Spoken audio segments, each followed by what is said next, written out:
All right, everybody, it is Sunday. It is time for the Sunday show, the early Sunday show here at 2 p.m. Central. There'll be a late Sunday show as well. Actually, the Sunday show after dark is at Aron and Seth today, I believe. Yes, it is. Aron and Seth. So, you know, if you guys aren't already overjoyed to see the lovely and talented host of Chewed Gum, Eve, here with me, which always makes my Sundays most awesome, then, you know, at least you can tune into the After Dark and it's cool. Yeah, go hang out with them. Although for me, it's already after dark over here. Well, it'll never get dark. I'm in Finland and it's already 10 o'clock at night. So this is the late show for me. That's right. So you're on the early late show and there'll be another late show after that. But Nick's calling from Germany. Nick, you are live with Matt and Eve. How are you? Hello, nice to meet you. I'm good. How are you? Hey, Nick. We got some wicked reverb. Are you in a cathedral right now? Can you hear me? Hello? Yeah. Yes. Are you in a New York subway bathroom or something? There's a mad echo. Anyway, we'll endure. Go ahead, Nick. How are you? What do you got for us? I want to know how long time I have. How much time? I have no idea. We can't ever tell anybody how much time they have. None of us know. It's depends on how well the call is only going. God knows. If there was a God, God might or might not know. But go ahead. Just it says you want to talk about what's more likely to be absolute truth. I don't know what you mean by what are we considering, and what does it mean to be absolutely true? First of all, do you agree that absolute truth exists? That there is truth, that it is above all points of view of people? Because some people they think there can be a lot of truths. Do you agree with that? I don't know if I agree with it or not because I don't understand what you're saying. But I would say that truth is that which comports with reality, and that that it seems to be that there's some truth which is independent of what anybody thinks. Yeah, so you agree that there is such a truth, that it is independent and doesn't matter who thinks, because some people, okay, whatever, I think you agree with that. So you don't believe in God, or you are agnostic, or what is your belief? We're both atheists, so neither of us believe in any gods. But what is your thing that you? You're both. Yeah. atheists. Instead of you asking us questions, I would prefer to hear what it is that you believe. I don't know what Matt wants to hear, but I'm assuming that's probably what Matt wants to know as well. Yeah, I believe that God exists. I think it is much more likely that He exists than not. This is from logical point of view and also some mystical stuff, but this is not the place to speak about mystical stuff. We speak only according to logic.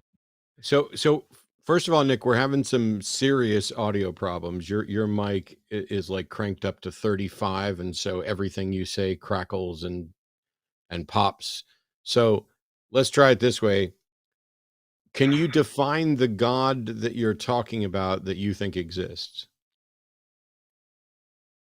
He is the cause of all causes and the source of everything. He is the absolute truth.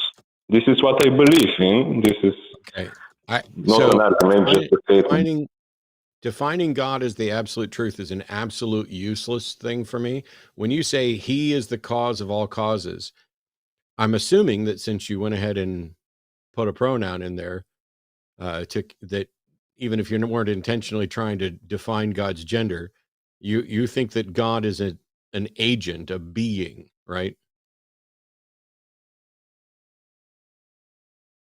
Can you ask it again? Do I think that God is agent of what? Do you think that God is a being, a thinking agent? Yes.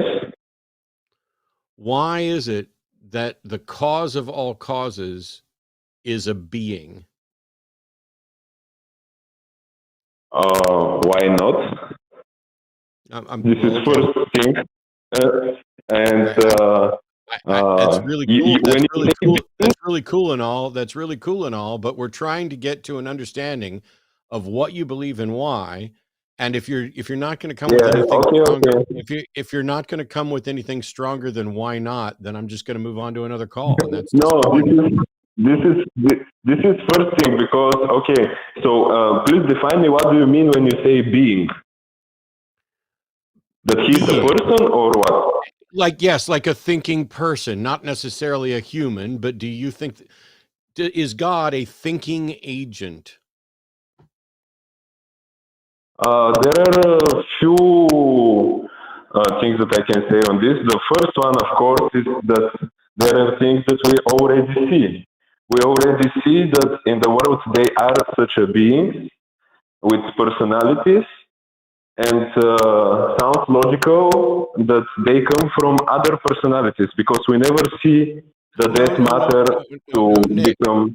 Nick, so you think that God is a person, right? Yes. Why?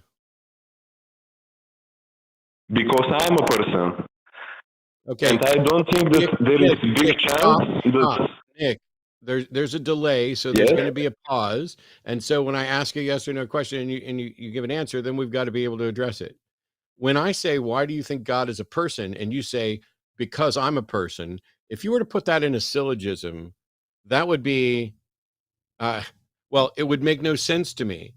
Why does the fact that you're a person suggest that the cause of all causes is a person? Where's the logical connection from Nick is a person? Nick is a person. Nick is a person. Stop talking, Nick, and I'll fucking get to the end and then you can do it. What is the logical argument that begins with Nick is a person and ends with therefore the cause of all causes is a person? I can explain. Can I speak now? Go ahead. I literally just asked you a question and stopped talking so that you could answer the question. Okay. Yeah, I'm a person. I see that there are other persons. And when I'm thinking where all this came from, it's supposed to come from basically two options. One is by chance, from the matter, just some chance, and it happens somehow. And the other one is by person, and it seems more likely for me. Why not a giraffe? Person, sorry? Why not a giraffe? Why can't the cause of all causes be a giraffe then? Or be a zebra, or be an elephant, or be an ocean? If we're just picking something because it sounds fun. It's everything, but he's also a person. He's a giraffe and he's ocean. And he's person. He's a giraffe and okay. He's everything. Yeah. So Nick, so we haven't answered a single question yet because you presented a flawed argument. She stopped me. Because the lady, I don't know. Why are you speaking? Did I get to a question?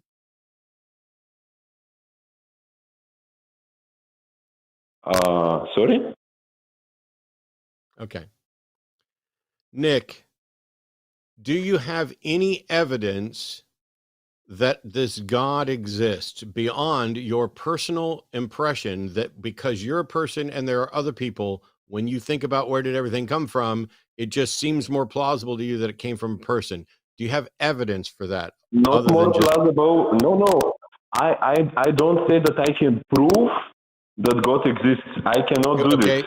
Then Nick, Nick, you seem to have misunderstood the purpose of this show. The purpose of this show is for people like you to call in and explain why they believe what they believe and why they feel that we should also believe what they believe. How do you do that without defending your position with an argument and evidence? Sorry, but you also don't give. I know that I don't have nice communication. Sometimes when you speak, I also speak.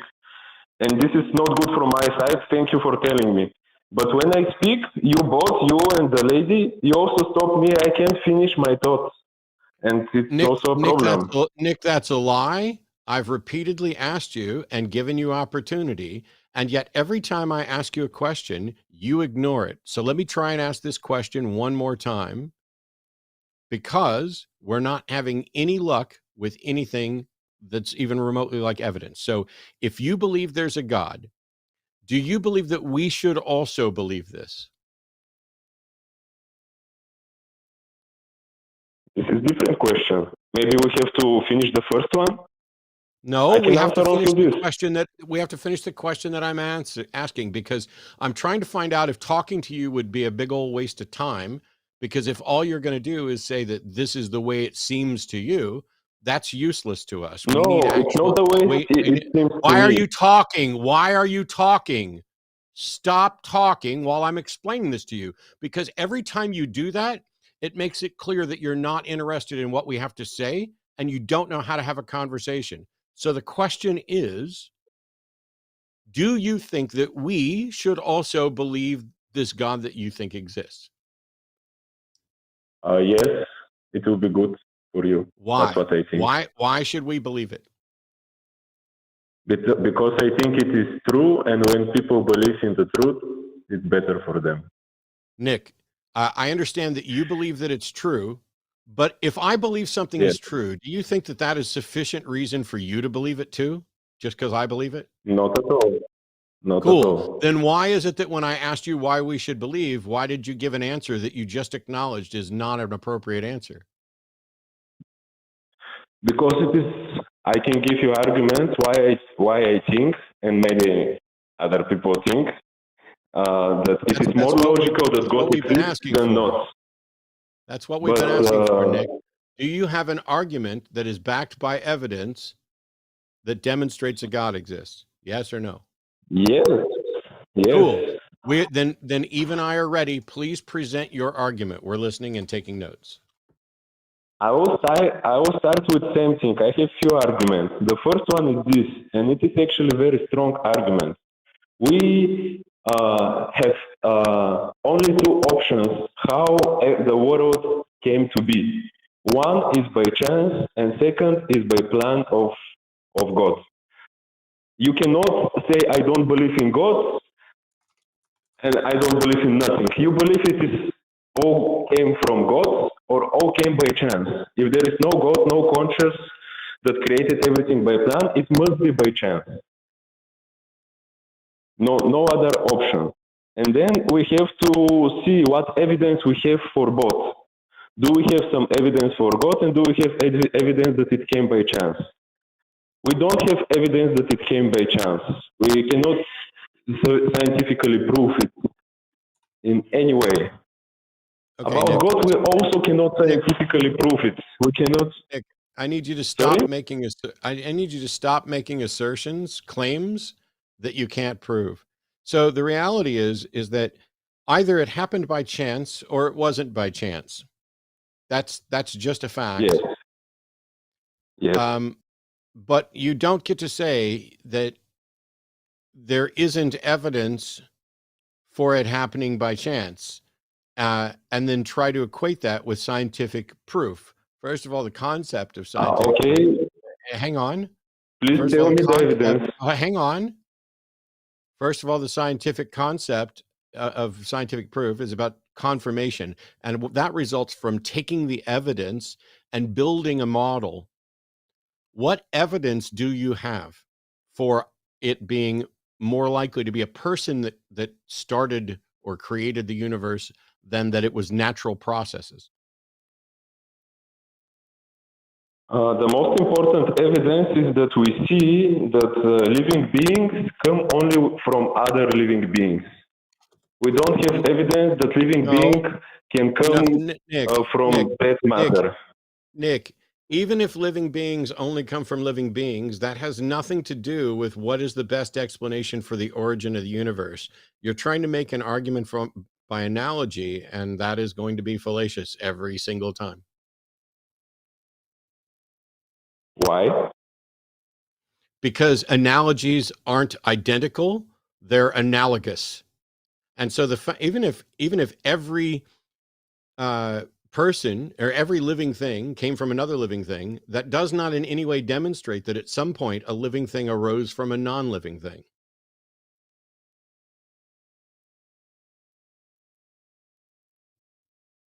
There is other things that the substance that is the first substance, which substance is the source of everything. I don't know of anything that's a substance that is the source of everything. What is this substance that you claim is the source of everything? Exactly. There are two options. It can be God or it can be just matter. Nick, you can't say exactly. When I ask you a question, the question is saying, what is the explanation for this? And you can't say exactly. Okay. You catch me in words and you understand that I got your question and I started answering you, but you decided you have to correct this exactly. I think there is no need. I understood that you asked me a question. I started answering the question. I said exactly because I thought it is important. Okay. This topic of the substance. And what is the substance? This substance what is the substance? It can be conscious, it can be unconscious. But what all scientists also agree that it is eternal. No, shut up, Nick. All scientists don't agree on anything. Definitely all scientists don't agree on the substance that you're talking about. No scientists agree on the substance you're talking about, that it is both conscious and not conscious. You have not in any way constructed a valid argument or a sound argument or provided even a hint of evidence. You are babbling incoherently now and claiming that scientists agree with you. Where is the scientific paper that covers this conscious? No, I don't say that. Stop, Nick. I'm asking you a fucking question. Where is the scientific paper that confirms this conscious and not conscious substance by scientists? Where's that paper?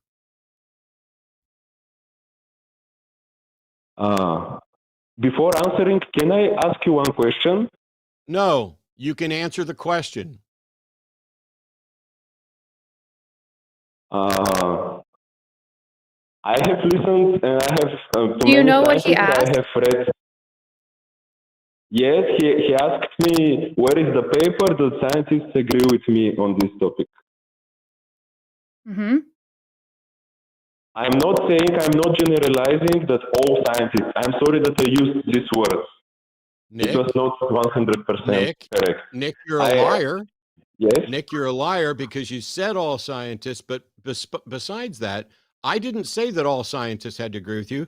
I don't care if half of the scientists agree with you. When you start saying scientists agree with you, I'm going to ask you for proof of that. Why are you avoiding telling us where the proof is for that?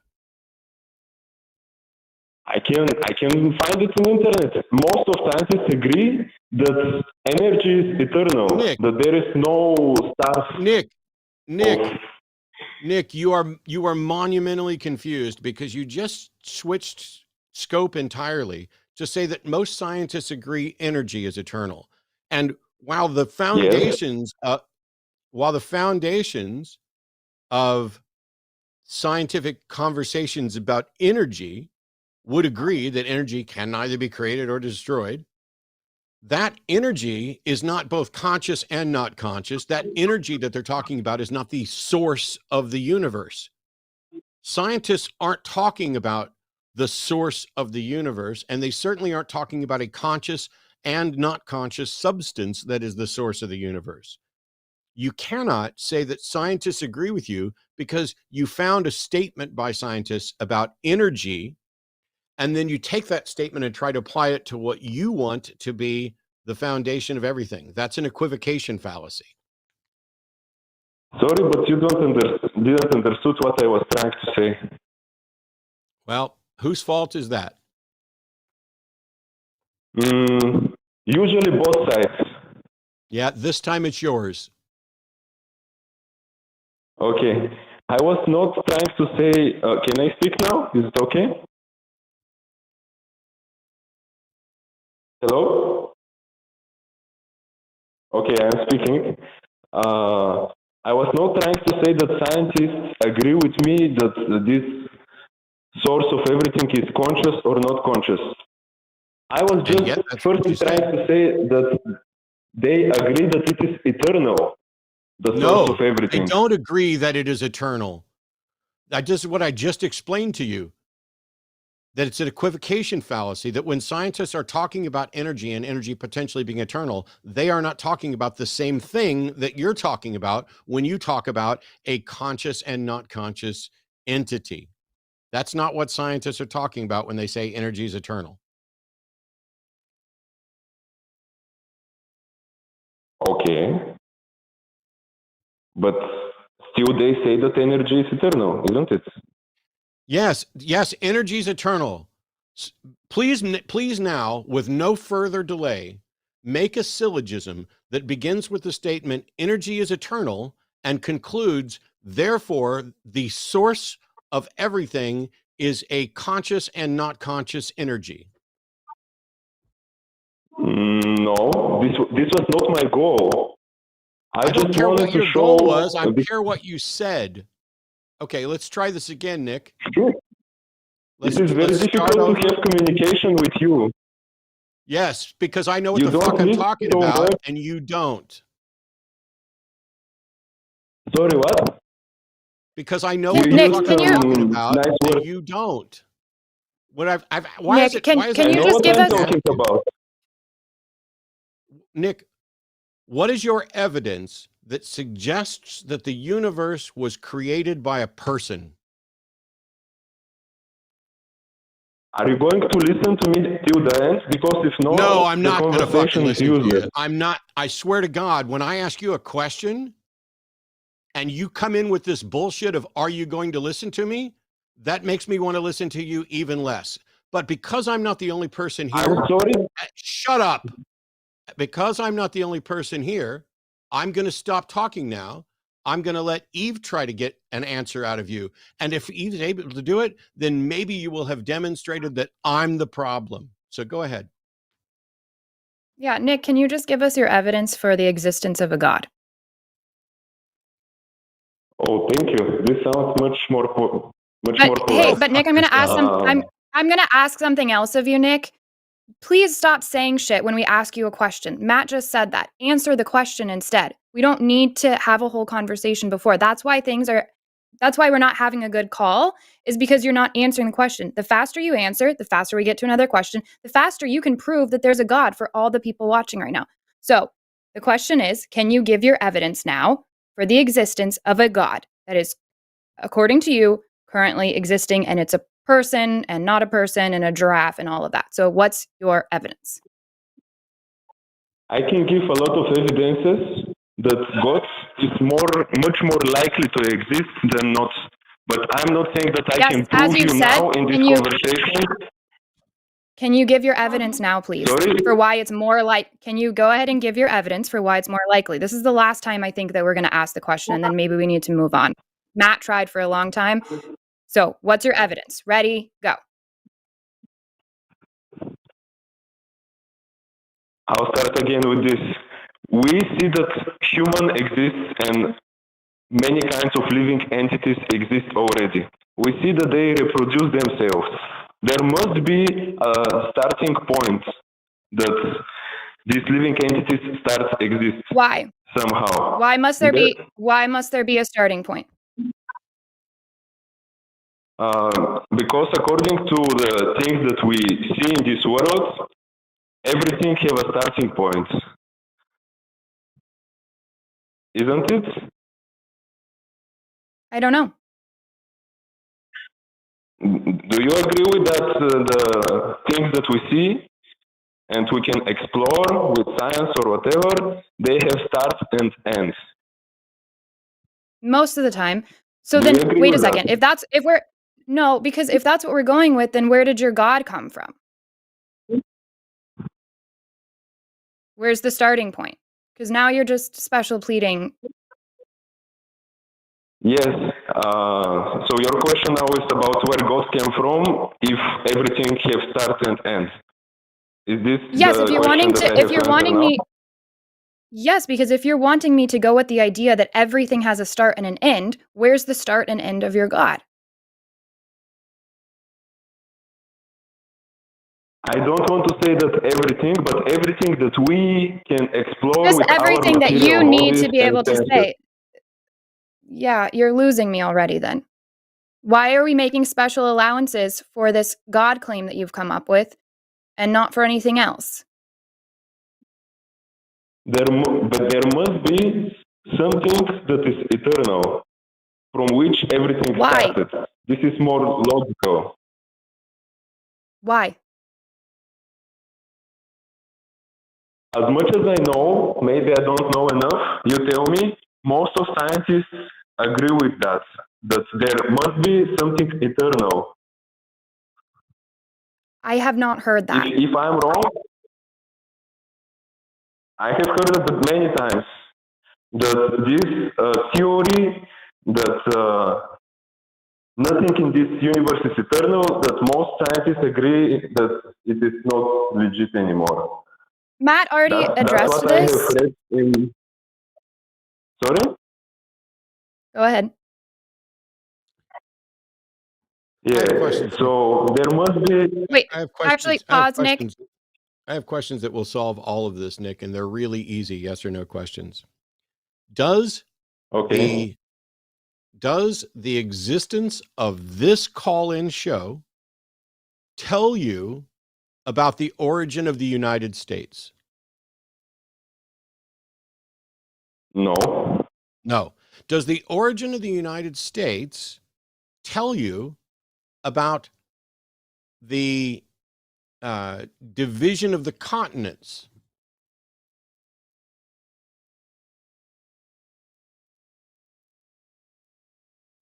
This is example to what? Why did you I don't stop get it. answering the question, Nick?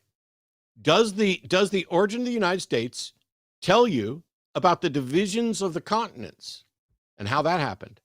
No. No. Does the division of the continents tell you how Earth formed? No. No. Then why would life tell you about the origin of the universe? I'm speaking about origin of life. No, you're not. You said the cause of all causes. That has nothing to do with life. You used life as an analogy.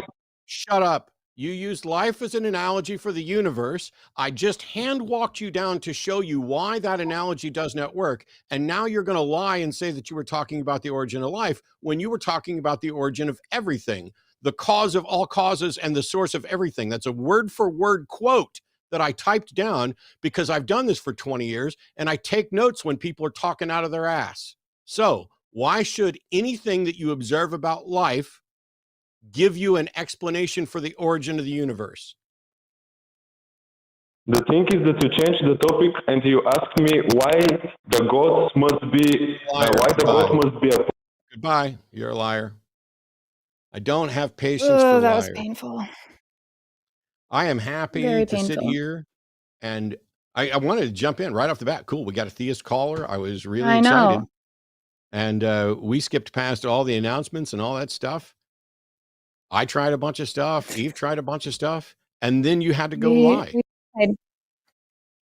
This is probably one of the most important things for anybody who's out there watching the show. I think this is the reason we don't get enough theistic callers anymore, because they're liars and they know they're going to get caught lying. I think a good chunk of them know that they don't understand any of this stuff and they don't have a good reason for any of this stuff. And they're just walking through life assuming that they've got it right and the rest of us are wrong. Oh, they watched a video and boom. Where are the real theologians? Where are the real people Yeah. who are going to call in and say, oh, here's why it has to be? Because there's plenty of things that Nick said that I think are correct. Plenty of things about looking at, hey, what's the explanation for why there's something rather than nothing? Did everything happen Sure. by chance or by person? Ah, that's a false dichotomy. First, a true dichotomy. It either happened by chance or it wasn't by chance. Then when you get into Right. okay, it wasn't by chance, then it was, okay, is this a thinking agent? Is it just the natural order? Is it something Mhm. that is a black box that we're never going to be able to discover and investigate? Something like maybe a multiverse that we can't go explore. But when you're doing this, Nick was trying to make an analogy of what we know and understand about life, and expand that to the universes. The problem is we have billions, trillions of examples of life. Actually, way more than that. Um, the universe and definitely the earth is just teeming with life and examples of life and life reproducing. And we know that we have one universe. We have no other universes to compare it to. We have no idea how we can investigate this to determine what would be a good explanation for universal origins. So we're speculating constantly. And when Nick looks at it and says, oh, I just think it's more plausible that the universe was created with an intent than by chance, that's cool, Nick. And I know a lot of other people who have shared that line of thought, but that's not evidence. And Right. so when we're doing a show like this and you're going to call in and you're going to say, here's what I believe and why I think other people should believe it, you don't get to do the, well, I don't think I can prove any of this. Why did you call? I mean, if there's not a way for you to demonstrate that your belief is reasonable, that it's supported by the evidence, that we should also accept it, I don't get it. And why So even hold the belief that other people should believe what you believe if you admit yourself that you don't have a good reason? That's not yeah, being consistent. My if frustration is I have these Facebook followers. I'm not even kidding you. They've earned the badge of top fan on my Facebook page. And every day they are in, I should hire them to be moderators because they are in my comments more than I've ever been, arguing with me, demanding that I respond to them, demanding that I debate them. I've told all of them to call here today. I guarantee you they're watching right now and they don't want to call and they don't want to actually present their arguments. It's very frustrating to not have honest people engage in dialogue because we've had good calls with people where we still disagreed and it was fine and the call goes really well. We just posted a couple of those recently. I don't understand. It's because and it, people, it's exactly what you said. They want to lie and they're afraid that they'll get called out for it instead of just be honest and then we disagree at the end and it's fine. It's that's a key thing. This is one of the reasons, many reasons why I love doing the show with Eve, but one of them is that we think about things in just a slightly different enough way, because the thing that Eve's most right about right there, I think, is that we can have a conversation with someone. They can present their argument, their evidence. We can have a calm, rational discussion about why we don't agree or where we see a logical fallacy or an number, and then everybody can part and go their own way. And Mhm. the only thing left then is for the peanut gallery to comment on, oh, that caller, oh, Right. Nick didn't seem to know anything. And the thing is, I think Nick knew quite a few things, had difficulty phrasing them. But I'd love for anybody to go back through the call and find the point at which I stopped just asking questions about what Nick was saying. We're trying to understand it, and we're trying to understand the how and why behind it. And so what we've done, and I've done this for 20 freaking years, is tell us what you believe and why. And then we can discuss it. There's going to be some point where it's like, ooh, that doesn't make sense to me. Or Eve's going to have points that she's going to disagree with that I might not. And I'm going to have points that I Right. disagree with that Eve might not. Now I get it. It's a little unfair. It is a little unfair that there's two of us and on the phone, one of them. Hopefully we will get, so for example, we've got another theist call right now, which I'm going to get to in just like 2 minutes. I want to make sure I do the announcements. But I'm going to tell you ahead of time. So this is for Eve and everybody listening, and for the caller. In about a minute after I'm done with the announcements, we're going to go to caller David in Georgia, who's a theist, who's calling to say that the Bible has been misinterpreted. And I'm going to tell you in advance, David, I'm assuming that you can hear me. Matter of fact, I might ask Eve, when you hear the Bible's been misinterpreted, what's most likely going to be my number one question? Oh God. How do we determine what it was supposed to be interpreted as? Yeah. How do we know? You can say, I've got a book here and there are a number of interpretations and they disagree. And therefore, by definition, some of them must be wrong. But the issue then becomes, how do we know which the right one is? David's going to be calling in. And how do we know there's only one interpretation for different scriptures? That's already assuming a lot. Yeah, you'd have to then be worried about hidden messages and other stuff like that. But as soon as I get done with the announcements, David's going to call in, and David's going to be put on the air. And right off the bat, it's going to be, how do we tell what the right interpretation is? And that's the key, because until you have a method to show here's what the right one is, you can't say which of all the interpretations are wrong, because it could be that all of the available interpretations are in fact incorrect and the correct one hasn't been discovered or written down yet. Or it could be that any one of the popular ones is correct, but I need to figure out which one of them is correct. Somebody saying my audio is just a little quiet, so I'm going to have to take a look at that right after these announcements. But as I already mentioned, there's a Sunday show today with me and Eve, and then the Sunday show after dark starting at 7 p.m. with Aron Ra and Seth Andrews. Monday, Skeptalk's going to be John Gleason and Janice Selby. Tuesdays, Chewed Gum is going to be, Eve's going to be back with Alyssa. Yay, that's my favorite thing to listen to on Tuesday for sure. But most of the week is probably way up there too. Wednesday, I'll be back on the Hang Up finally with David Fitzgerald. We've got, I think, his internet issues sorted, and we're going to talk about all kinds of stuff, including probably Jesus Mythicism. Thursday's Transatlantic Call-In shows, Dr. Ben and Josie. And then next Sunday, I'll be back on the Sunday show at 2 with Dr. Aron Adair. So I get all the best guests and the most fun. Here we go.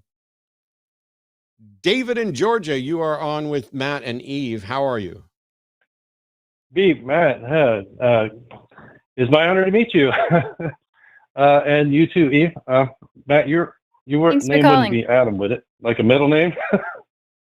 No, my middle name in is fact, Wade. Okay. Yeah, the joke. And my name isn't even really Eve. Yes. Eve, okay. I was going to say, that was a very nice looking apple there. Are you sharing? In your picture, anyway. Cool. So anyway, if your position is that the Bible misinterpreted. If your position is that the Bible's been misinterpreted, how do we tell which one's the right one? Right. Well, first of all, let me just open up with a couple. Sorry. Well, the bottom line, I think you'll agree with this, is as one of the greatest obstacles that we have with any meaningful discourse is pride coupled with ignorance and stupidity. And I like to call these obstacles because it takes a lot of balls to stand up and proclaim someone is wrong when you really have no idea what you're talking about. A lot of balls, David, not answering the question that I not only asked you, but prepped you before for a full minute before we went live. I don't need jokes. I don't need testicle stuff. All I need you to do is explain how, among the many different interpretations or understandings of the Bible, how do we tell which one's the right one? Oh, well, that's a good question. I don't know if I can answer that. In fact, it was a real challenge for me to try to figure out what topic to put as what one I want to cover, because there's so many. I have David, so many different talks. No, hang on. I'm gonna mute you for a second, David. you shouldn't need to look for a topic. The show's pretty simple. Tell us what you believe and why. If you have something that you believe and you'd like to defend, you pick that. And so you evidently picked this concept that the Bible has been misinterpreted. And so there's exactly one question and only one question that needs to be answered in order to have a productive conversation. And that is, how can you tell what the correct one is? Because you clearly think you have identified incorrect ones, and I don't know how you identify incorrect ones without knowing what a correct one would be. But as I pointed out before we brought you on, yes, I would agree that multiple competing understandings prove that at least some of them are wrong, possibly all of them. But all we care about right now, David, is how can we tell what the correct understanding of the Bible is? Okay. Well, I'll just jump straight to this one. Okay. Just keep everything going. Like, how much time do I have? That guy called. Well, I loved your answer. You just got to answer the questions. Right. You have less. The more time. I'm going to do this one last time, David. Right. I want to cut to the chase. No. I'm going to do this here. I'm going to mute you and listen. The more time you waste from our show by refusing to answer the one question that we've asked, and that we asked and gave you time before we ever put you live, the one question that's the most important question to the topic you picked, every single second you spend not directly answering that makes you look ridiculous, makes your religious beliefs look ridiculous, makes it more likely that we don't want to talk to you, makes it more likely that we interrupt. I don't know why this is so fucking hard for people to call into a call-in show and answer the fucking question, but let's try it again. David, for the last time, how do we tell which understanding of the Bible is correct? Because the Bible interprets itself. That's basically the way they all interpret it. Okay? The reason why the Bible's been interpreted incorrectly is because everyone has assumed that the Old Testament... That's not what I asked. You said that the way we tell the correct interpretation of the Bible is because the Bible interprets itself. David, is the Bible... If I don't know how to answer that question. I haven't asked you the fucking question yet. David, is the Bible a thinking agent? No, it's a recorded document. Then it cannot interpret itself. Interpretation is the process done by humans interpret it. Exactly. Yes. Human beings have misinterpreted it. Let me put it that way. Then, David, if human beings are doing the interpretation, then the Bible doesn't interpret itself, does it? That's how they interpret it, by using scriptures to interpret scriptures. David, you know this. I'm going by the Marcion. If you heard, I'm going to mute you. I'm going to mute you, and when I take you off mute next time, you're going to fucking apologize first thing out of your mouth. Don't you dare tell me what I know while you are babbling about things where I'm trying to get to the fucking point. The Bible doesn't interpret itself. It is human beings that interpret. So first, apologize for telling me I know shit that I don't know. And second, if the Bible doesn't interpret itself, then you need to retract that statement and start again. Okay, Matt, please forgive me. I think we're off on the wrong foot here. I'm just trying to be, I'm really trying to cooperate. And like I was trying to say, I have so many different things to talk about. This is where I want to start. Okay. So I think human beings have misinterpreted the Bible. And we believe something. David, do you remember what the question is that Matt, what's the question that Matt just asked you? You'll have to repeat it because I'm not sure I understood that one. The Bible doesn't interpret itself. I think that was the question he asked me. Then why did you say the Bible interprets itself? Because when human beings pick up that book and they try to understand its meaning, they use the verses in the Bible to help explain what they've discerned to be its meaning. That's not the Bible interpreting itself, is it? No, it's the words in the Bible being used to explain the words in the Bible. That's all. I understand. This is how man goes about interpreting it. David, and I know you understand that. David, We haven't How? even got to the misinterpretation. No, we can't, quite and yet. you're about to fucking piss me off to no end. I asked you a question. Well, I'm which really was, sorry, brother. Shut up. Go ahead. I asked you a question, which was, how do we know what the correct understanding is? And your answer was, because the Bible interprets itself. But now we've finally, after dancing around for 7.5 fucking minutes, gotten to the realization that the Bible does not, in fact, interpret itself, and that what you meant by that is that people interpret it. But people interpreting it does not answer Idiots. the fucking... Yeah, Shut idiots up! do. Shut up! People interpreting it does not answer the question I asked you at the beginning of this call. I'm going to ask you one more time, and the words that come out of your mouth need to be, here is how we know what the correct understanding is, and then provide a mechanism. And here's the question, David. What mechanism tells us what the Bible really says? The words on its page. Goodbye. I don't understand. Goodbye. Oh, too bad. Sorry, brother. Too bad what? Did you want to embarrass your Bible and your religion more? No, I'm trying to tell you that everybody thinks the Old Testament God is God, but it's the devil. The Bible actually says that the Old Testament God was the devil. Care. Fuck off, David. You are banned from the show. I don't care about your personal interpretations. I don't care about your nonsensical... It's not mine. It is yours. It is yours. Go to truefather.1 and you can see my report there. Nobody's going to hear you at all. You're the dumbass that's calling in to defend it, so therefore it's yours. I don't care if you got it from somebody else. The issue here was you called, and I'm jotting down your phone number to make sure that we ban your fucking phone number. You called to say the Bible's misinterpreted. You can offer no mechanism to demonstrate what a correct understanding or interpretation would be. None. We gave you multiple opportunities over 8 minutes for you to explain something that you are either unwilling or incapable of explaining. Why on earth should we bother spending... How about the fact that...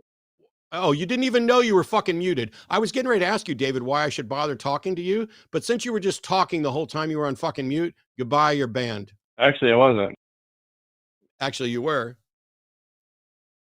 I can see a fucking... never mind. I'm not going to tell you how the show works, but I got your number. Okay, so are we ready to reboot again? Let's do it. Do we have any more theists? Oh, we do have some. We do. Maybe somebody will actually answer a question. Aaron in Canada says everybody in Canada, not everybody in Canada, Aaron in Canada says that everybody has a unique relationship with God. Cool. Welcome, Aaron. You're on with Eve and Matt.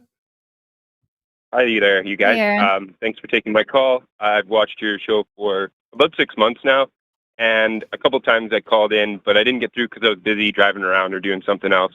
I appreciate what you guys do, and I hope we can have a nice little discussion here.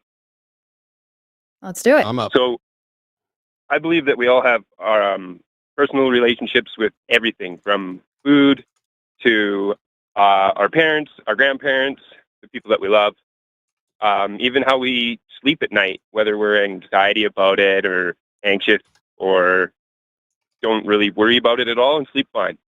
And I think that Aaron, for clarity, is what you're saying that we all have subjective experiences with each and everything, including ourselves? Sure. Cool. Yeah, I am saying that. Especially ourselves. I think that, like, we grow as people the further that we dive into these relationships with the things that we have. But so this God that you're saying we all have relationship with, is it the same God that we all have a unique relationship with? I think we all understand him differently, and I don't believe that he is some entity, but that's not my question. Person. Okay. But it is a he. Yes, we all have a unique relationship. Okay, and even which God if you is don't this? have one, I think. Yep. Yeah, which God is this? Now that's not a very easy question. I don't believe that there is one answer to that. I think that every single one of our relationships with the God as we see him and changes, and that nobody really believes in the same one. Even all Christians or Muslims or Jews, they all have an independent outlook Is it, as to ways. Aaron, can we have relationships with something that doesn't exist?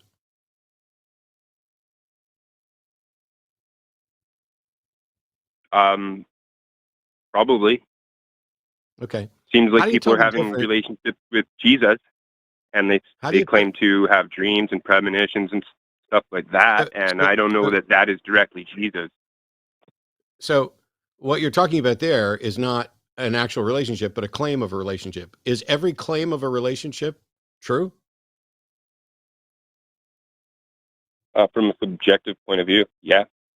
Truth isn't subjective. Well, like if you have a relationship with food, is that not a real relationship? Whether you enjoy it overly too much and you can't stop with it. No, And that's not a real relationship. My relationship with food is not a relationship. That's kind of a metaphorical thing. I don't have a But also relationship with food food. exists. Yeah. So, and we already can see it and know that.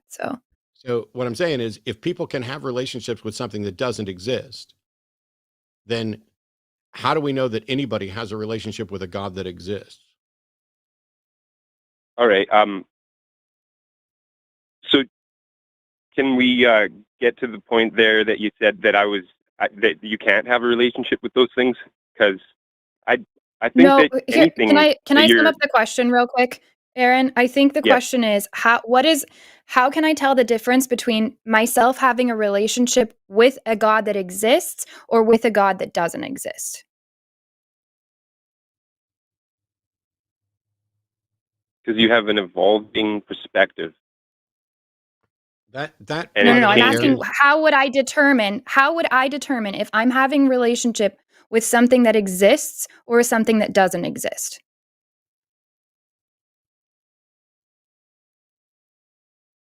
Well, I guess you'd want to look into the facts of the matter and why it exists or doesn't exist. So an example of Right. like So what are the this facts what are of the the matter facts? then? What are the facts of the matter that demonstrate that there's a God that exists that people have a relationship with? um, well, humans since the dawn of humans have always kind of pointed towards having some type of God or an answer to No, questions that they no, do not have Aaron, answers to. Aaron, do you know the difference between dating and stalking? Yeah, Okay. Do you know the difference between having an actual significant other and having a fictional significant other? yeah, Don't people talk about fictional significant others? yeah. How do we tell the difference between whether somebody's significant other is fictional or not? It can't just be that people talk about it. Similarly, how do we tell whether or not the God that they claim to have a relationship with actually exists? It can't just be because people have been talking about it, because people can be wrong and people are not accurate. So, what is the Totally. factual basis under which you can say there exists some God with whom people have relationships? Well, I think that well, my concept of God is kind of like the universe, and I think that I'm We sorry. asked Can you you about say this. that question one more We time? asked you about this. We asked you about this earlier, David, to define your God. You didn't say it was universe-like. Well, I hadn't really gotten into that far, right? We're just still here talking about relationships and the merit to one that's I fictional don't. No, and one no, that's no. What we're doing, Aaron, is pointing out that your statements about everybody has a unique relationship with God is a bunch of nonsense, because you're saying people have subjective experiences with something or that does or doesn't exist, and I have no way of defining it or saying whether or not it exists, and that's meaningless to me. sure. What is meaningful then, right? If not the relationships that we have. Okay, I'm not wasting And time on I'm not wasting time on conversations like that. This is a show where people call in to explain what they believe and why. You called in the past to say that you think God is real. Now you're calling in to say that everybody has a unique relationship with God. We've asked you which God, which you danced around until you finally got to something that is universe-like. And we specifically were talking about, how do you know that just because somebody says they have a relationship with someone that they do, for which you also can't provide any sort of argument or evidence? Well, I believe my whole life. I grew up Christian, and I've looked into other faiths and other things, and I found elements of different things that I believe to be true. And I believe that everybody has their own experience, and I think Aaron, that to a manner. Does it matter if you believe them to be true? Does that change whether or not they're true? I think it's about finding out what is true. And no, Aaron, yes, it does matter. Aaron, does the fact that you believe something tell you anything at all about whether or not it's actually true? No, belief doesn't have anything to do with the legitimacy. So you don't need to tell me that you believe these things. You need to tell me why you feel they should be believed.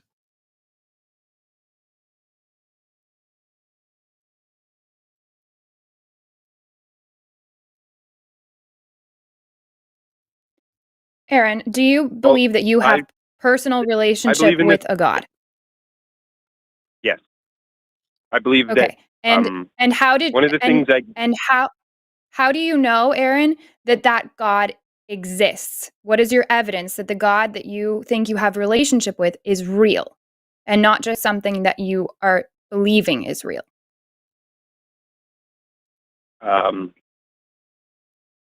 Just because unbelievable things happen that you can't explain, and I think that's historically what. So you filled in the blank with a God.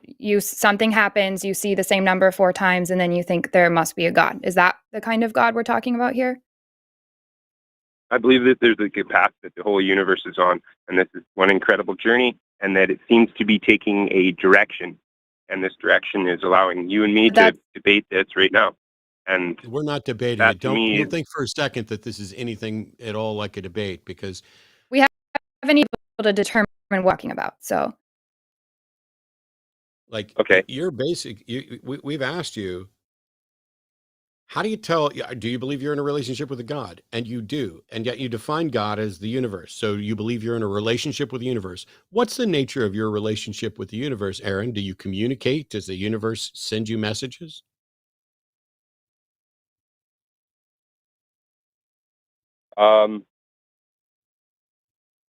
Sure. I think like the universe is kind of speaking to all of us. Really? So what message does the universe send to you, and how do you know that it's a message from the universe and that you got it right? I don't directly believe that there is that evidence, and that we live in a place so why on earth would you be convinced and happy enough to say that you are convinced that the universe communicates with you, and then turn around and say you don't believe there's any evidence to demonstrate that? Are you just saying I'm delusional and I'm okay with that? I guess so, in a way. Yeah. Cool. Then I don't know how we can carry on any useful conversation, Aron, because we want evidence to justify beliefs. We are not interested in your delusions or the last caller's delusions.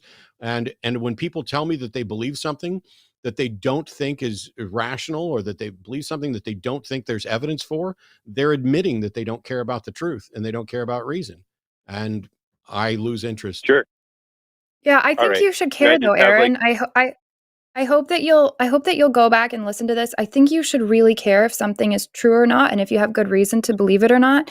You haven't presented that. I don't really believe that there will ever be a direct evidence for God. I think that what you guys are doing is awesome. But Aron, here's my last kind of. Yeah, here's my last point though. I think you should consider getting to know the phrase "I don't know." Why did that happen? I don't know. Where did this come from? I don't know. Like there is a lot of amazing things that can happen when you get comfortable with the phrase "I don't know," and you actually get to learn a lot more things as well. And it sounds to me like you stopped on your journey, which congratulations. It sounds like you were raised very different than where you've landed. That's already super cool. In my opinion, it shows you're able to change your mind about things. But keep going with it. Don't stop and don't get lazy and say, well, this cool stuff happens and it's really nice to just say it's God and I have a relationship with this God in the universe. I promise you it gets cooler and cooler the more you say, I don't know. So I would encourage you to go sit with that for a little bit. Thank you very much. I don't know. Yeah, and of that's, course. we can disagree on what a relationship is, but this journey on finding out what I don't know and seeing if I can find out something I can figure out or do know is my relationship with God. It's the pursuit that I'm forward going on. You don't know And that. You don't know that though, do you, Aaron? You don't know that it's actually a relationship You're with right. God, do you? So why after Eve just sat here and patiently explained to you how you should start working on getting comfortable with I don't know, why were you just a second ago asserting that there never will be an answer, that there's not currently an answer, and then you acknowledge that you don't even know that you're in a relationship with God, and just a second after you talked about how the relationship was with God? Why do you keep asserting all of this, things that you admit you don't know and can't know? because that pursuit brings my life meaning. Well, That's does great. The calling this pursuit can show bring your life meaning. meaning? I enjoy all of this, like talking about it, sharing about it, and I'm sorry if I didn't bring up like more detail or whatever, but I do appreciate talking to you guys. And How can it be a journey? Yeah. How can it be a journey, Aaron, if you don't think you'll ever get the answer? well, that's a hard thing because I don't really expect an answer, I guess. Then what are you getting out of a journey? What are you getting out of a journey thinking you have a relationship with something that you can't demonstrate is true? Explain to me how that's like different. It's like a dance. It wasn't to get to a certain point in the room. Explain to me how that's different. Explain to me how that's explain to me how that's different from having an imaginary fucking friend. What's wrong with having an imaginary friend? Nothing. If you're 5 and in counseling. Well, then, well, couldn't you say that everybody's having, like, Jesus is an imaginary friend? Yes, I don't believe that Jesus is fucking real. Okay. I still believe that people are having imaginary relationships with Jesus. Yeah. So you're basically Agreed. saying you still believe something for which you have no fucking evidence. Yes. Why do you think it's okay for you to believe things without evidence? Because we're alive, and that gives people meaning. Trying to figure it out the way that they can understand it is important to everybody. Aaron, do I feel alive, and does my life have meaning? Well, you said that you can't have relationships with different things. So I think that meaning for you and me are both different things. Aaron,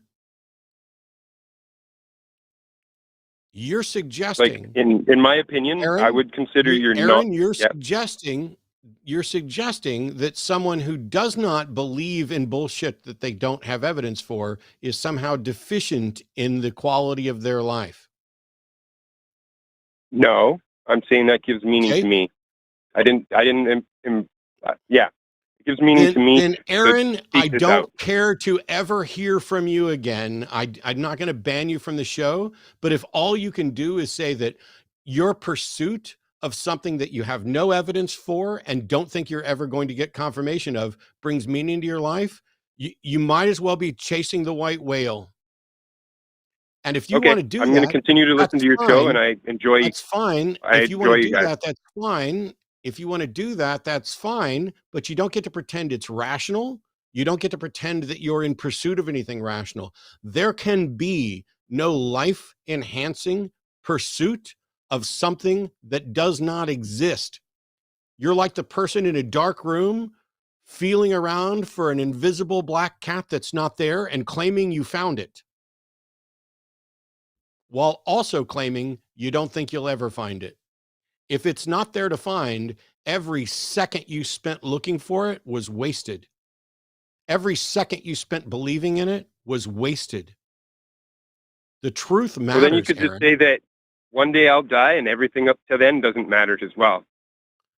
It doesn't matter then, but it mattered while you were doing it. Every second of every second of the one and only life that you have one fucking life. How much time are you going to waste on shit that you have no reason to believe, no evidence for, and don't even think you're ever going to find? I've got my whole life to waste if I want to.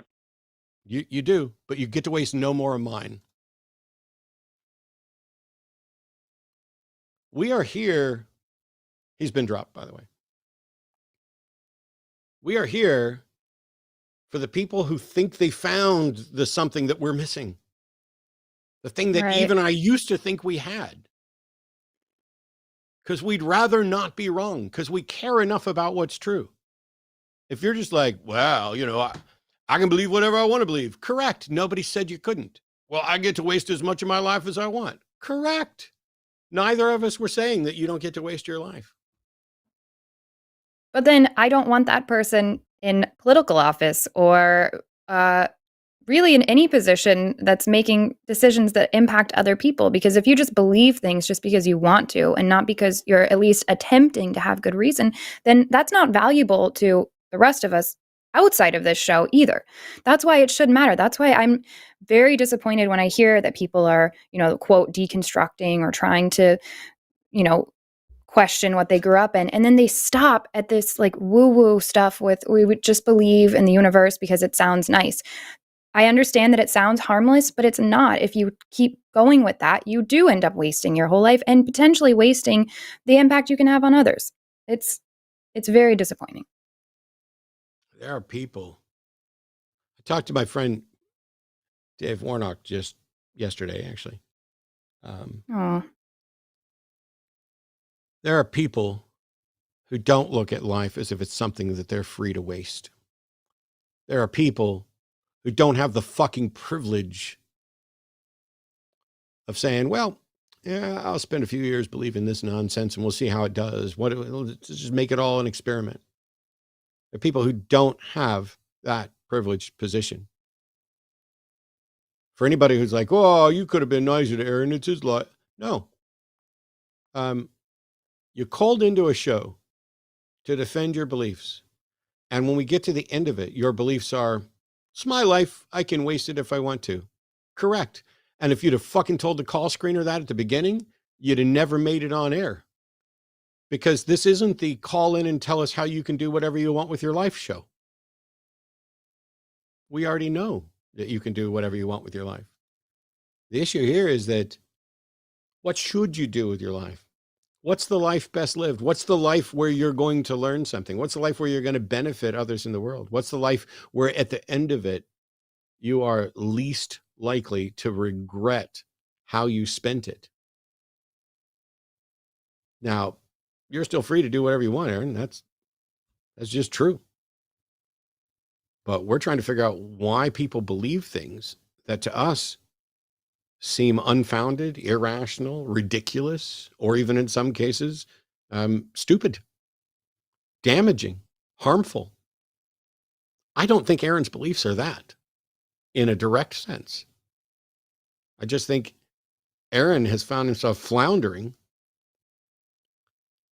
and is like, well, I think if you look at it, everybody has a relationship with God because they have a relationship with everything, including things that don't exist. I have a relationship with a unicorn. I've been meaning to tell you about, Eve. It's really cool. We started dating last week, and we've never met. If you believe it must be true. Yeah. When I say dating, I don't mean we've actually been in the same room and done the same things, but in my mind, it's a very sincere, relationship with this unicorn. I miss my unicorn. All right. Let's take an atheist call. See if we get a palate cleanser out of somebody who's been on hold for a long time here. Troy in Oregon, pronounce he, him, has a question about frustrations as an activist. So you've called the exact wrong person. Possibly the best person in Eve. So the entertainment value is unbelievable. Can you guys hear me okay? We're glad you're entertained. We hear you. Yeah, we can. Yes. Well, it's a coping question because, oh my goodness, Eve, you're at the precipice of perhaps a long career, and I feel bad for Matt because he's listened to the same baloney, day after day, and I don't know how you guys do it. I just don't know how you do it. I'm interested in finding out how you deal with. Do you try different fallacies, or do you take time away from it, or goodness gracious? I mean, this is mind numbing. Yeah, it's insane. I don't know how to not do it.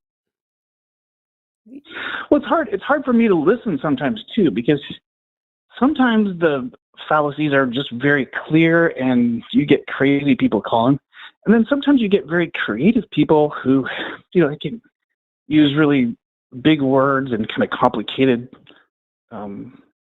reasoning, or at least kind of fabricated. It's all nonsense, but it's more abstract and it's hard to follow. And I appreciate that Matt doesn't usually let people get away with that.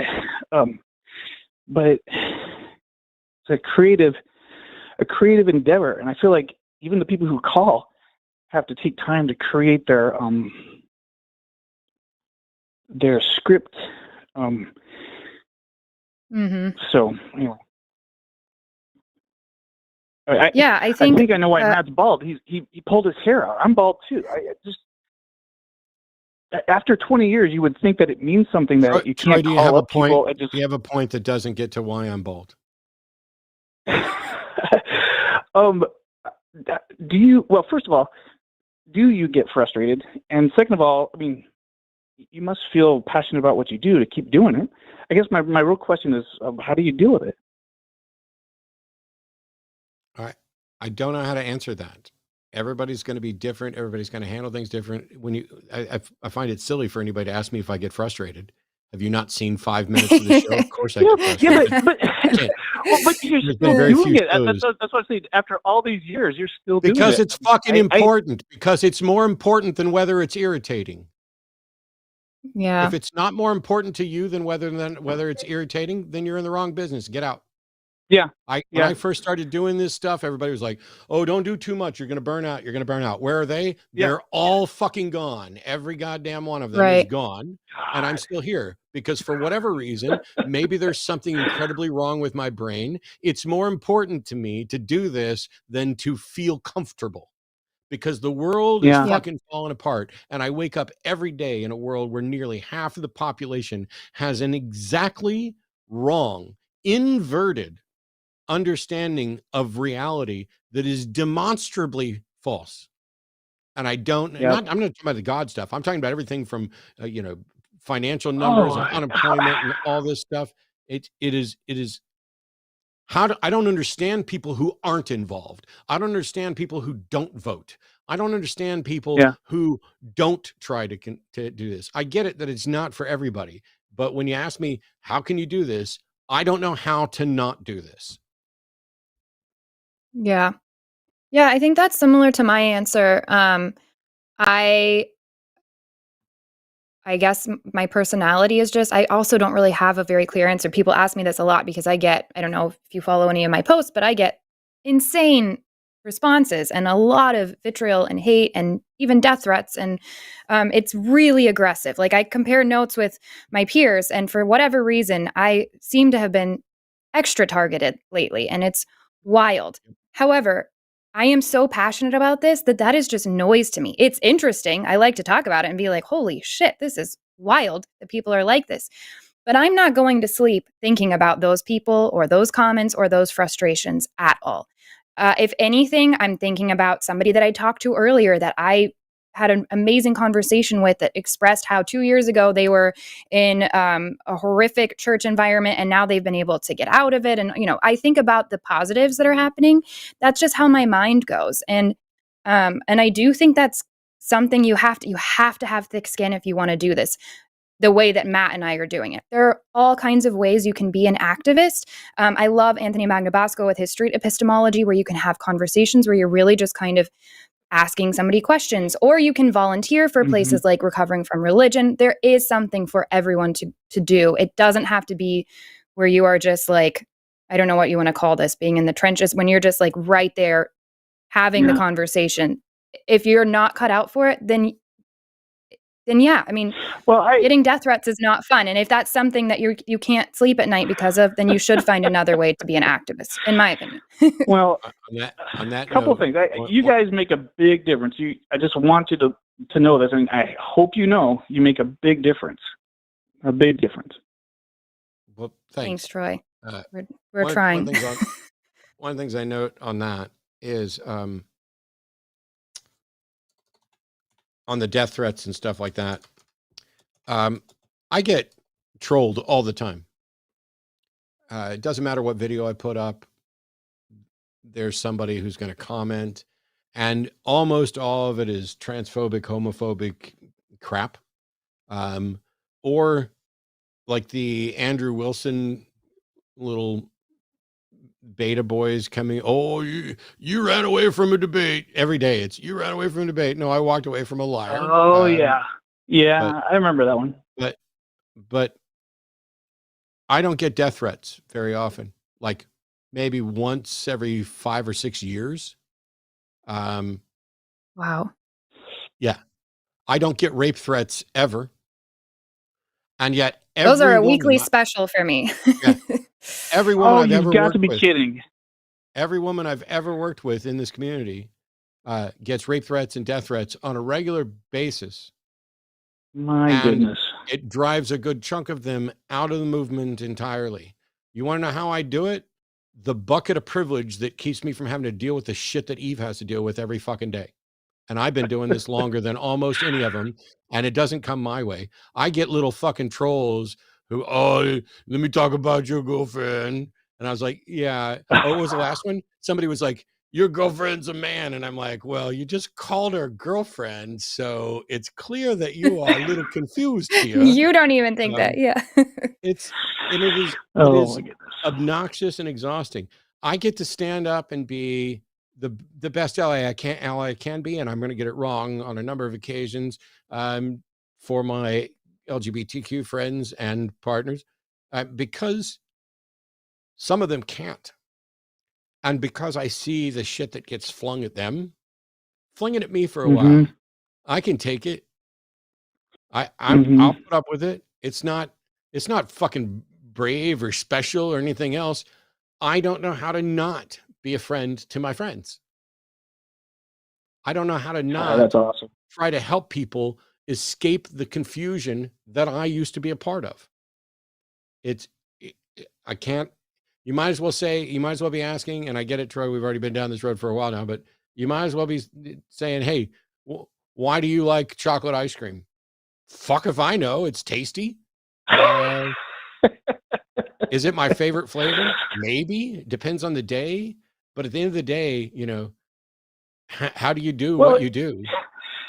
If I may, Matt, do you appreciate the creativity that goes into it? Because honestly, every time I hear these crazy callers call, there's many different avenues you could explore, and all of them are informative. All of them are entertaining. I mean, it's a mental challenge. And like I said, some people come up with like these creative, abstract things. They use big words I've never heard before, and they're just talking out their ass. But I appreciate the fact that you can rationally call their bullshit. Oh, I'm too nice. I mean, sometimes I'll just give people the benefit of the doubt, or I'll assume they're being honest, interlocutor. Oh, what a disaster. You got to do it at whatever way is best for you. The way I do things is different from the way Eve does things, different from the way Anthony Magnabosco does things. I have been over the top nice on a number of occasions, and I've been a prick from just outside the start of the conversation on a number of occasions. In 20 some odd years now, I've tried virtually everything. Some of it seems to work, some of it doesn't, and all of it seems to be a problem for somebody somewhere. And yet the fact that Eve can sit here and talk about the regularity with which she's going to get, the worst hate mail. I don't know. I guess I'm jealous, and I'm ready for my hate mail to start. I'll just start forwarding all of it to you. So much. Thank you. All right, we're going to move on to some other callers. Troy, thanks so much for calling. Thanks, Troy. Yep.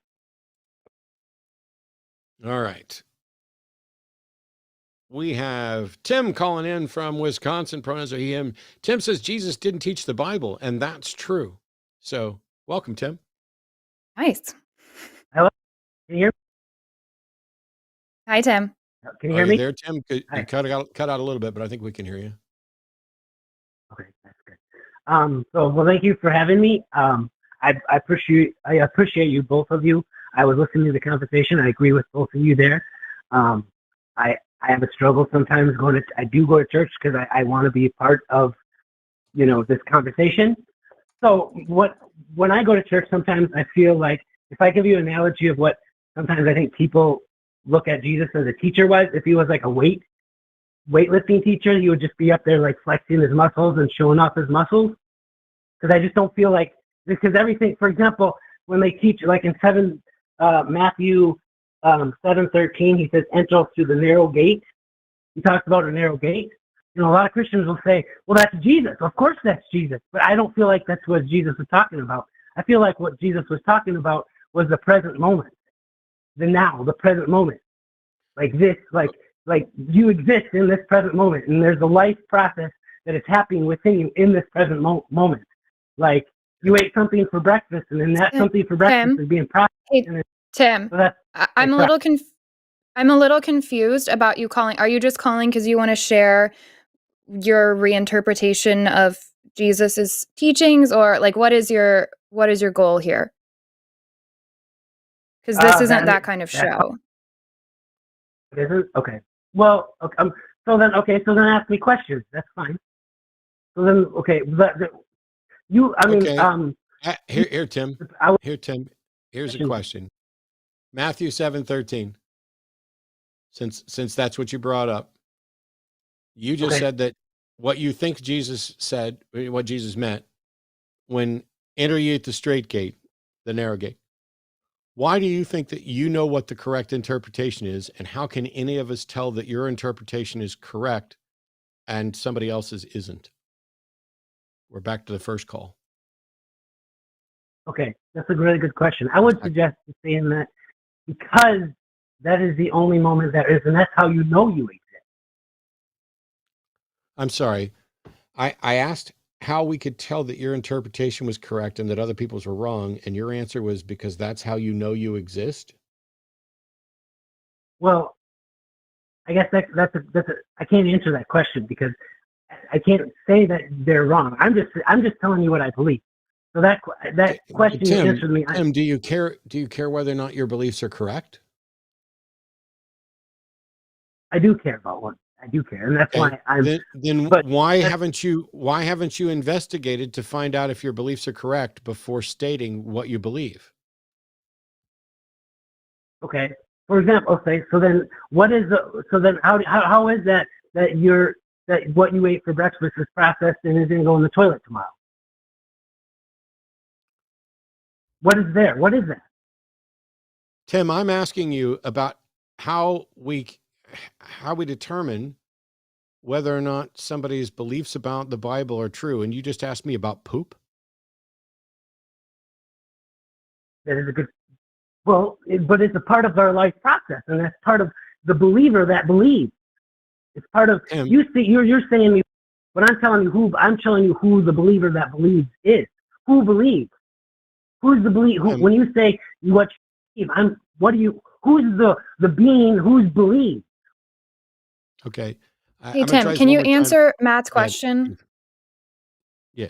Yeah, just answer Matt's question. It's very clear, and you're talking about other things. So I think maybe if you just listen, and he's going to give you one last chance to answer the actual question, which is not about any abstract thought. It's about a very specific method he's trying to ask what you think.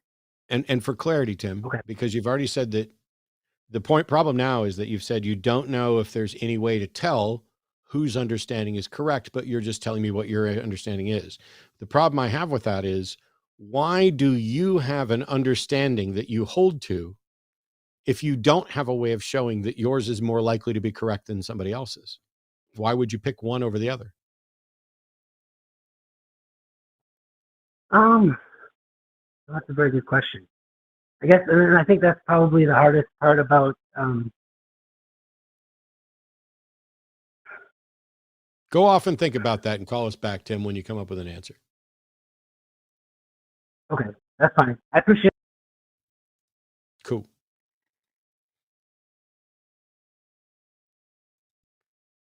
We're going to win right here. Are you ready, Eve? This is amazing. I'm Paul so in the excited. UK is calling in, pronouns are he, him, and it just says what I believe and why. So, Paul, you're on with Eve and Matt. What do you believe and why do you believe it? And why should we? Hello. Hi, Eve and Matt. Yeah, Paul here. How are you doing? Thanks for having me on the show. Hi, Paul. Can you hear me okay?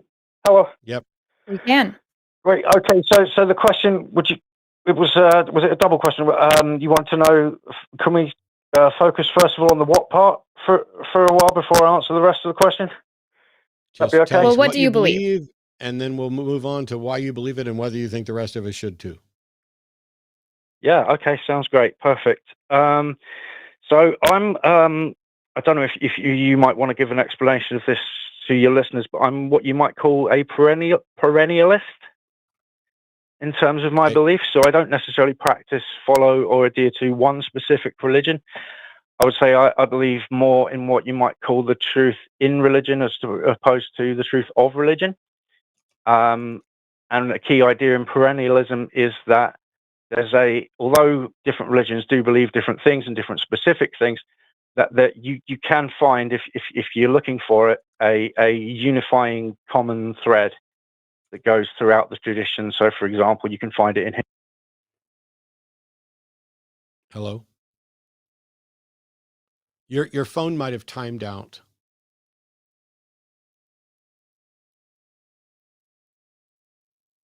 Try waking up your phone if you're on your phone. Hello, Matt. Sorry. Yeah. Am I back with you? Yeah. Where did I get up to? Sorry.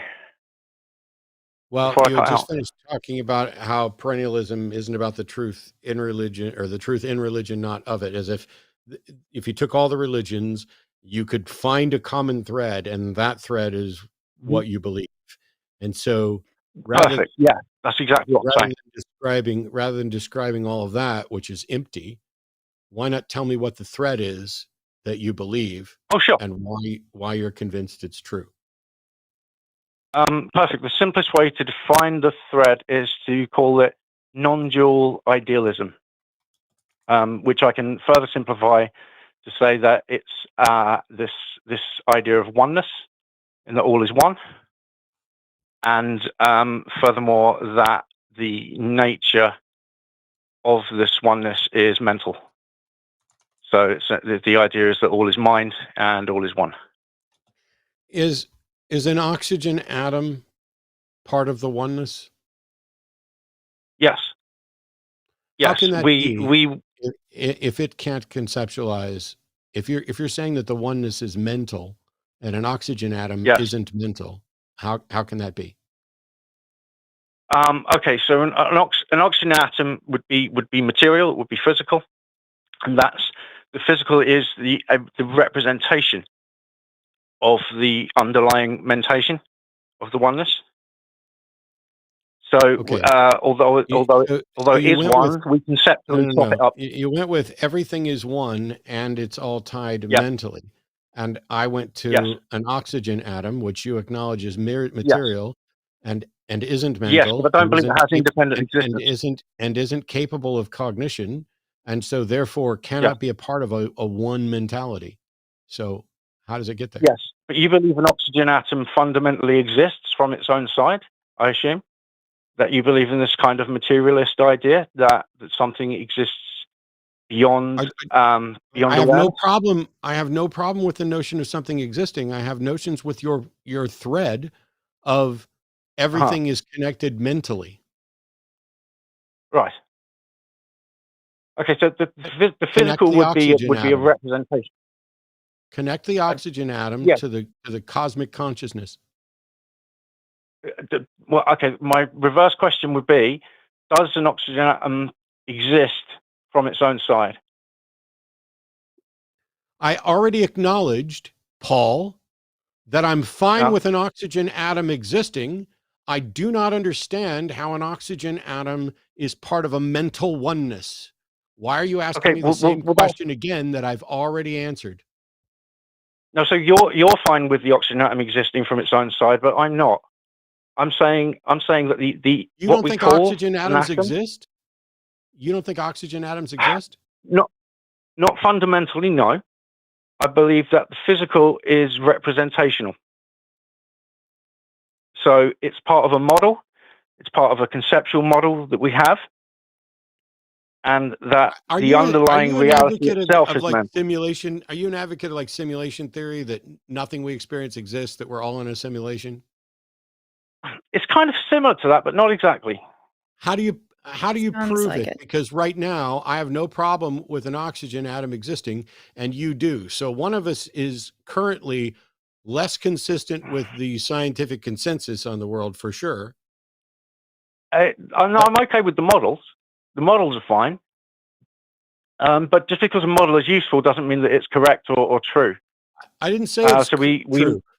If I'm not breathing oxygen when I'm in the hospital and they put that little tube in my nose, what the fuck am I breathing? Well, look, that's all happening in relative reality. That doesn't mean it's happening in absolute reality. Oh my, Paul, I genuinely, the second you get to relative reality, you are now wasting everybody's time. Really? Why? Because we're here to deal with beliefs that actually hold to some contingent of the community, that people may vote on behalf of, that people are likely to try to impose on others. If you think the world's a simulation or something like that, and you don't think oxygen atoms exist, I don't fucking care, because your beliefs are so beyond the pale that they are irrelevant. No, they exist. Matt, they are irrelevant. They exist as experiences. They are irrelevant. No, you don't get to say that something exists as experience and deny that it exists in reality. I realize that we have to assume a reality, but you also don't just get to deny reality and then call it relative reality. Because do you and I have the ability to investigate anything other than what you are calling relative reality?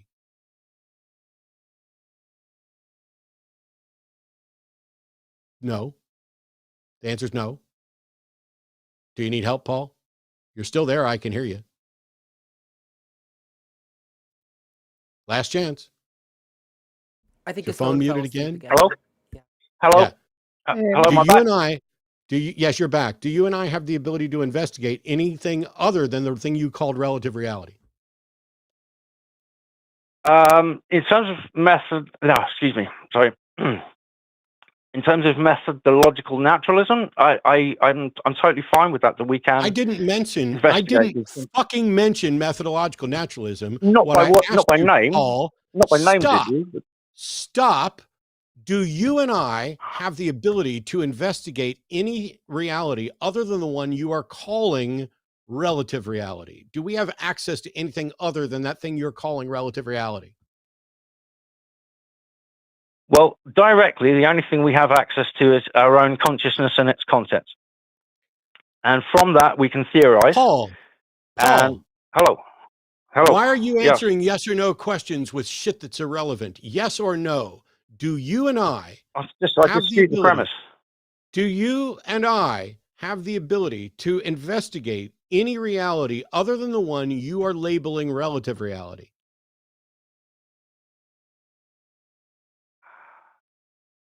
That's a difficult question to answer because I'm not sure I agree with the premise. No, it's an easy question. Goodbye. Okay.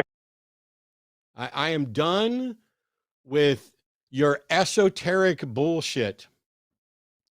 Well, when I'm talking about reality, if you're going to label reality relative reality, if it's the only reality that you and I have the chance to investigate, there's no point in calling it relative reality. It's just the reality that you and I apparently experience. Whether or not it's real or not, I don't know. I don't have a solution to hard solipsism, wouldn't claim to. But you know what I do have a solution to? Esoteric fucking bullshit, because I got a hang up button. I would love any fucking theist to call in What's wrong with all you Jesus followers that you can't call in and explain why you actually follow Jesus in some way that doesn't immediately lead to a logical fallacy and a mountain of you avoiding questions? What's up with all Right. you Muslims?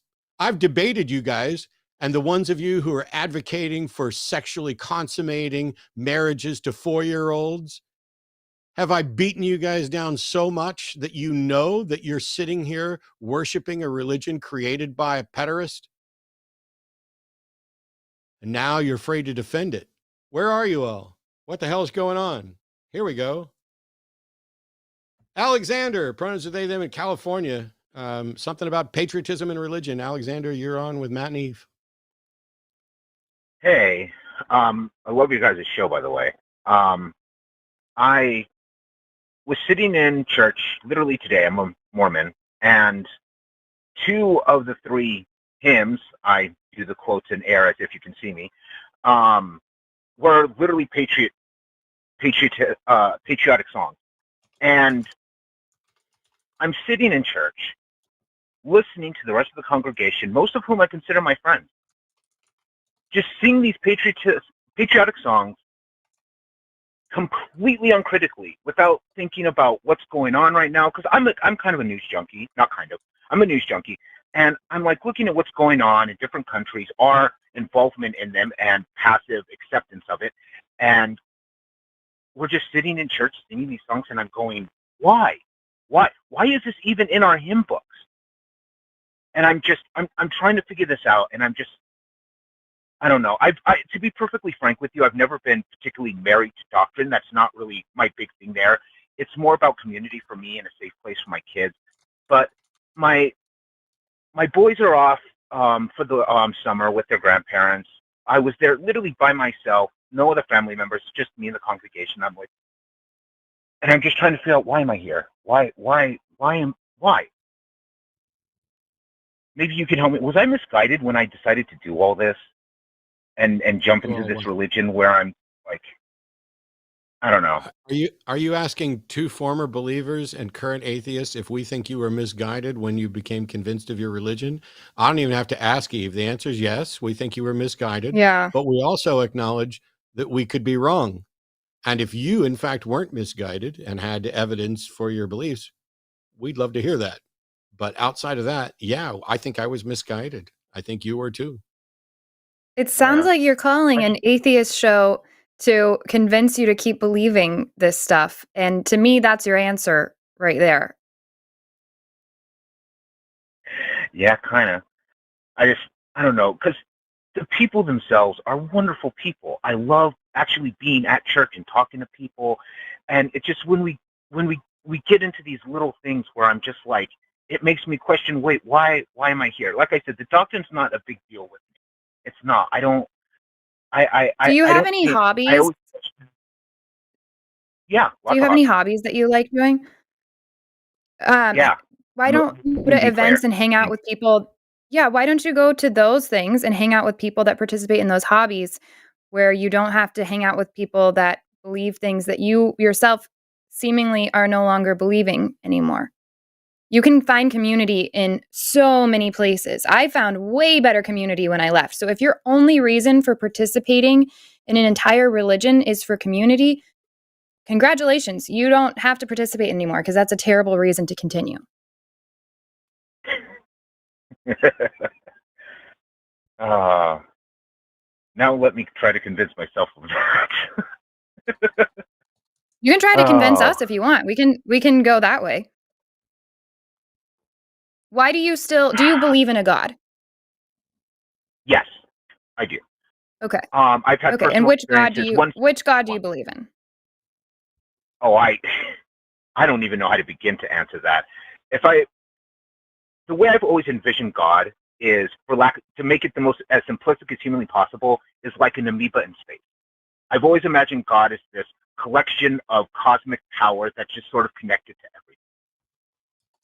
Most people don't even realize it's there, but somewhere out in the universe is just something that's just so powerful that it's just somehow connected to everything. Most people don't realize it's there. Most people don't realize it's there. For the people who do realize it's there, what evidence do they have? I imagine just personal experiences. That's all I really have. It's just what I felt in situations. How could anybody, including the person who had the experience, know that their interpretation of the experience is an accurate representation of truth? Like you say, there's something out there. Most people aren't aware of it. Maybe there's not something out there, and the people who are aware of that something are wrong, right? That is a possibility, absolutely. So how do we tell the difference between those two possibilities of whether or not there is, in fact, something out there? I'm not sure. Then why would you believe if you don't have any way of knowing you're correct? I find it hard, if not impossible, to deny the experiences I've had. One specific one. I've Have been we grappling it with my entire life. Have we talked about it before? Not that I'm aware of. Cool. So what's your experience that you have such difficulty having had this experience in saying that it's possible or likely that there's not a God after that experience? What is it? In junior high, I literally almost unalived someone. It was somebody who had been bullying me for the past 3 years of my junior high experience. It was my last year of junior high, and I was ready to just walk up to them. I saw them just standing there alone, and I was literally walking up to them with an object in my hand ready to shove it through their throat, when all of a sudden, over the loudspeaker, I hear my name called. Please come to the office. So I put the object back in my backpack, went there. And it was my outside therapist who had never once visited me at school before or after this event. She just happened to be there that one specific day at that one specific moment. And when I saw her standing there, I felt something that I could not describe. I have never been able to describe, and I've never been able to figure out what was. So for you, the fact that your therapist showed up and they called your name over the loudspeaker just before you were getting ready to do physical harm to someone, that is somehow strong evidence that it's strong evidence that a God exists? I don't know about strong evidence that a God exists, but I can't deny that I had a feeling at that time. No, nobody, Alexander, you don't have to deny that. You absolutely were bullied. You absolutely were pissed at somebody. You absolutely were going to do them harm. And your name absolutely came over the loudspeaker and your therapist was absolutely there. What does any of that have to do with a God? It felt like something purposefully had stopped me. That's what I felt at that time.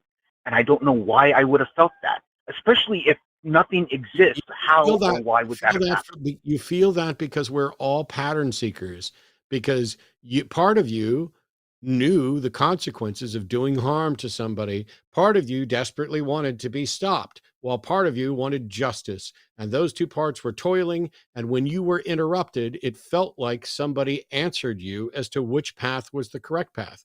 But that doesn't mean that that's what was happening. Coincidences happen. And by the way, if it was what happened, then the reality you're describing right now, Anthony, is a reality in which a God allowed you to be bullied, allowed that bullying to become so toxic that you were willing to do violence onto somebody else, and that God allowed you to be right on the edge of committing it and then decided to intervene in a way that is not particularly clear as to whether or not there's a God. What kind of God let you suffer through all that time up to the point of wanting to do harm to somebody and then decided to step in to stop you? What kind of asshole God does that? And it would also mean that that same God allowed other people to go, as we've heard, those acts have been committed in schools. And that means that God decided to stop you that day. He sent your counselor. Why didn't he send that counselor to Columbine? You know, I've told my story to a dozen people maybe throughout my lifetime. And nobody, not one person, has ever framed it in that way. I've never thought about it in that way before. Thank Yeah, you. these You are know important why? things to think through. Thank you for listening also, Thank by the way. You know Absolutely. why I nobody try framed to it that I way? try to pride myself as somebody. I'm sorry. I try to pride myself as somebody with an open mind. So So nobody framed it that way because I'm going to bet that a good chunk of the people you were talking to were biased to the other direction. And in addition, the reason why it's more difficult for you to think in those same terms is because you are traumatized and you were bullied and you didn't see any way out but to do harm to someone, and you desperately did not want to. And so once that scenario is there, of course it feels like somebody's looking out for you, until you start to take that model and say, hang on, if this being was looking out for me the whole time, why weren't they looking out for the students at Columbine? Why weren't they doing these other, why didn't they intervene in these other situations? Or why did they wait so long? What was so important that I had to cry and be mired in misery and anxious about even stepping foot in that school? What kind of God allows all of that to happen to build you up to the point where you are desperate and alone before they step in to do something that might vaguely be interpreted as them stopping you? It's this is what religions do. And I'm going to go back to something you said just a little bit earlier, because you talked about going to church and you were like, they're all so nice. I get it. Mormons are incredibly nice. They're forced to be. When I was in the scout groups met at the Mormon people's house, and it's because they were extra nice, and we were warned ahead of time that Mormonism was a cult and that we should not be listening to anything they say if they say anything that's religious or whatever. But everybody agrees they're nice people. Mitt Romney, nice as fucking all get out. There's a bunch of Mormon folks that I just adore. Southern Baptists, they're nice too, as long as you're one of them. How nice, when you want to find out how nice somebody is, take a look at what they think, do, and say about people who aren't part of their in group. Take a look at, for example, the people in my church and some members of my family think that homeless people are just lazy. And they'll cite verses about he who does not work will not eat. And they will talk about what other people do with their sex lives and about the LGBTQ community as if they're abominable. These people are nice in church, in their fancy Sunday clothes, to the people who they think they're in the in group with. Are they nice to the homeless queer down the street? I don't see it. Even if they thought they were being generally kind, most of them are actively voting for people who will encourage a scenario under which those people don't have equality and don't have rights. When you look at what the Heritage Foundation is trying to do with Project 2025, yeah, I'm not just mad because they want to outlaw porn. You're never going to fucking outlaw porn. It's the stupidest thing in their whole platform. That's the one thing that's not going to go. They'll get rid of abortion and they'll make it illegal and hard for anybody to be gay in a relationship, but not when it comes to fucking on film. You're never going to stop it. And you know what? They don't want it to stop. If I walk into the sex shop down there to buy my Delta, whatever, it's said before that I'm going to get the quote all wrong, but basically Baptists don't recognize each other in the liquor store, and the same's true in the porn shop, because you take a look at Pornhub or somebody else, it's not all atheists that are logging in there to watch porn. It's just not. yeah, no, And just way. so whether or not they're nice to you while you're part of their in group is irrelevant to whether or not the tenets are true. And it's completely unsurprising. Why would churches even continue to exist if they weren't at least nice to the other people who showed up for their churches. And you know who else they're really nice to? Guests. They're sickening, saccharine nice to guests. If you want to have somebody be the nicest to you that's likely to ever happen, pick a random church in your neighborhood and show up on Sunday as a guest. And when they come up and say, you can say, hey, I'm just kind of new to all this and exploring. And they will love bomb you and take you out to dinner and offer to take care of your kids and talk about how much you're needed in this community. And, do you know, it is the nicest thing ever. I can't be that fake, which is why they don't let me in churches like that anymore. Alexander, I also have another thing to just add on real quick. You mentioned that one of the reasons you keep going is for a safe place for your kids. And I urge you to go listen to the stories of people that grew up as children in the Mormon church and hear how a lot of the doctrine and theology that you yourself said you're not there for impacted their life, because those stories are some of the worst I've heard of people with religious trauma. It is devastating to hear what they went through, the abuse that they endured, and if you care about your kids, I think that is worth looking into alone. Forget everything else. Forget the patriotism and hymns, whatever. Go look at the impact this has on children that are raised in the Mormon church. I've heard some of those stories, but a lot of those stories involve like super devout parents, which is very much not the iron fist I rule with. That's not how I do things as a parent, and I can't. I can't. Especially considering me and my husband are both you, And so I'm sure that you're great parents. I just think it's worth looking at and thinking through that perspective, because why have your kids hang around a lion's den, even if you're going to be quick to grab them if something goes wrong? Why even hang out there when you could go to a petting zoo with some cute sheep instead? That's all I would say. Because even if something doesn't happen to your kids, they're growing up with these adults around them that are potentially abusing other people, and for sure abusing them with the theology and doctrine. And you don't know what your kids are going to take from you more or take from the other adults that you're bringing them intentionally around. And that alone is worth looking into. I very much appreciate your counsel and your time. Thank you. Yeah, thanks so much for listening to us. And I appreciate you being so honest and answering our questions and sharing your story and all of that. And I'm so sorry for what you went through with the bullying. That's awful. Thank you. Thanks, Alexander.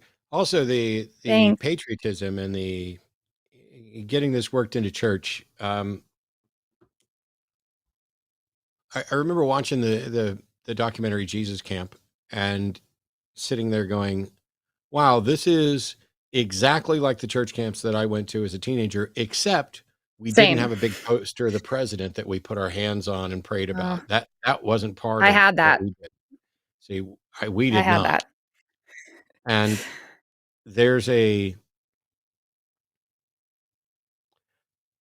I find it offensive that there's a contingent of the population that are somehow equating patriotism and religiosity. But I get it, because that's the avenue under which they have basically stunned, stupefied, and manipulated about half of the population of the United States. What it is elsewhere in the world, I'm not completely sure. But it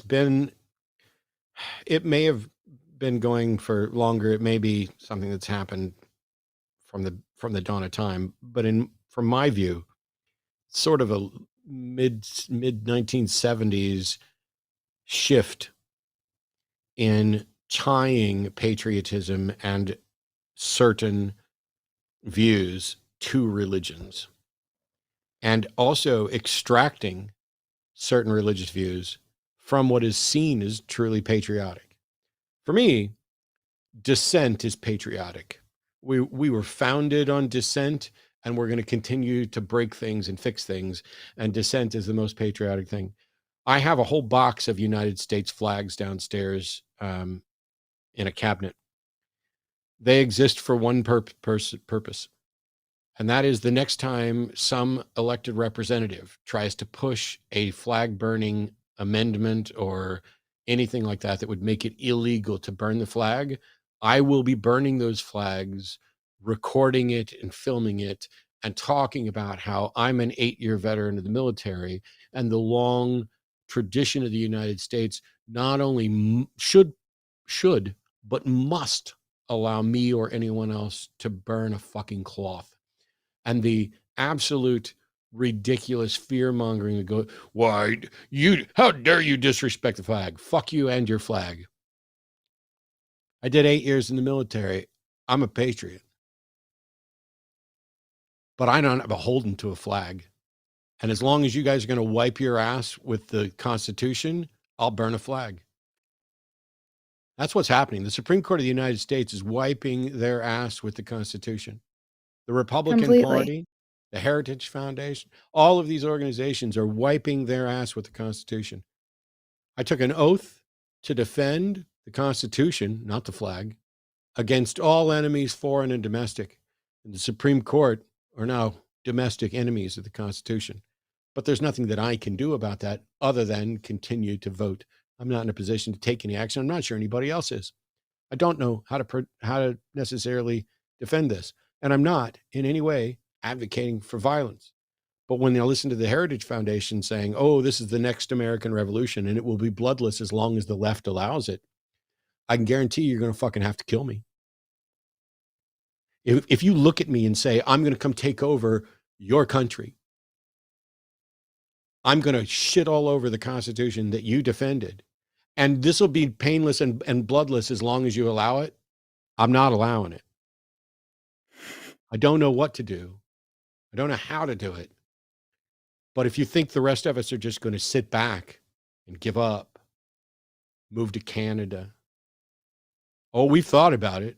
I've scouted out lots of places. Literally before the show started, I was talking with Eve about the possibility of having us a rescue station in Finland or something. We're all going to hang out in Finland. Yeah. No, we'll vacation here, but we're not leaving the front lines of this. But the more you tie your jingoism and your religion together, the more harm you do to both the Constitution of the nation and your religion. It loses any and all credibility. It's like the people who call in and say, well, I don't know that we can actually prove anything. I just kind of believe this. And, I get the feeling that God is kind of like this. And it's like that. Cool. Take another bong rip and, speculate some more about what God might be like. In the meantime, there are billions of people on this planet who somehow think that they are in accord with and working on behalf of some God. And they are going to vote based on that. They are going to legislate based on that. They are going to interact with others based on that. And they are going to show respect or disrespect to individuals based on that. I don't owe your beliefs any respect. Your beliefs don't get any respect unless they earn it. You, as an individual, I respect. And I respect your right to hold the most ridiculous false beliefs you want. But I'm not going to pretend like I think it's a good idea. I'm not going to pretend like I think you weren't misguided. It is frustrating to wake up every day in a world that seems to be like with a trend in the right direction, but with such huge up spikes and down spikes that it feels like you're spiraling into an abyss every time there's a new piece of news. I can't explain what it's like. And I know I'm 55. So for some of you, I'm ancient, and for some of you, I'm still young pup, and it's fine. But when I hear people who clearly don't know how to care about truth, whether they do care about truth or not, they don't know how to care about truth. They don't know how to investigate. The world is full of so much information, and they were not equipped to learn how to parse information, or even equipped to find out what methods, and individuals might know what methods would allow them to parse information. And so we're in a nearly post-truth society in many ways, where people don't care what the truth is while claiming that they have it. Yesterday, I saw Donald Trump say that he didn't know what Project 2025 was but he agreed with some of it and disagreed with some of it. He doesn't know what it is, but he agrees with some of it and disagrees with some of it. I saw two different people. I saw both Seth Andrews and Mark Hamill point this out independently. So it's not an original thought to me or anybody else, but how can you say you don't know what something is and then say you agree with it or disagree with it? Well, it's really simple. If you go back and look at the callers that we've had call in today, you have people who believe things while not only saying, I don't think there's any way to know what the right answer is, but they're willing to pronounce that there won't be any way in the future to know what the right answer is. I don't know how to predict the future like that. What are we going to know tomorrow, Eve? How does somebody know what Hopefully we're going to know nothing tomorrow? for one day. Genuinely. Uh, We got a bunch of what's callers. outrageous to me is that he But, yeah. talked about Project 2025 and that his reaction wasn't to say, this is absolutely horrendous. I have nothing to do with it and it's awful. Instead, he took the time to say, I don't know anything about it, but I agree with some of it, but some of it's terrible. Yeah. It's terrifying. It's really terrifying. Honestly, it wouldn't surprise me to learn that Donald Trump has no idea anything at all about Project 2025. Right. Other than that it exists. It would not surprise me because Trump's an idiot who's being manipulated by these people. That's why, I'm not going to do the imitation because I can't do it. But if you say there's good people on both sides, I don't know what it is, but there's parts of it that I think are ridiculous and absurd, and there's parts of it that I actually agree with. What you're doing there is speaking with zero content. You can't be held liable for saying you agree with something if you also say you disagree with it. And if you say there's parts of it I agree with it and parts that I don't, and you're not specific about any of it, nobody can hold you to it, which means the people who want you to be in favor of Project 2025 think you are. And the people who want you to be opposed to it think you are. And those of us who know you're a fucking idiot who's being used and manipulated, we know that too. And it's so obvious when you say, well, I shouldn't do. Anyway, enough Trump. We got actual callers. So let's try this one. We've got Dave in India. Pronouns are he, him, says realities in body point to a God. Hey, Dave, what realities are you talking about? Features of our body that point to God? Meta realities. Oh, meta realities. Okay. Well, go ahead. Tell us what meta realities point to God. Ether, the one with A. Oh, we is already did present this. in Nick. We already did this. We don't need to go through ether again, Dave. Yeah, but like last time I was referring it to using the E, but I meant the A. Okay, Yeah. sorry, I can stop off. I don't have any reason to think that the A is something that exists. But you can experience it. It's in your neck. It's in my neck? Yes. Ether, AETHER, is in my neck. How do I tell that? You can experience it. How can I tell? That's what I'm asking you. Through meditative techniques. So a meditative technique is, correct me if I'm wrong, internal and not external, right? Yes. How can I possibly discover something physically true about my neck by just sitting around thinking about it?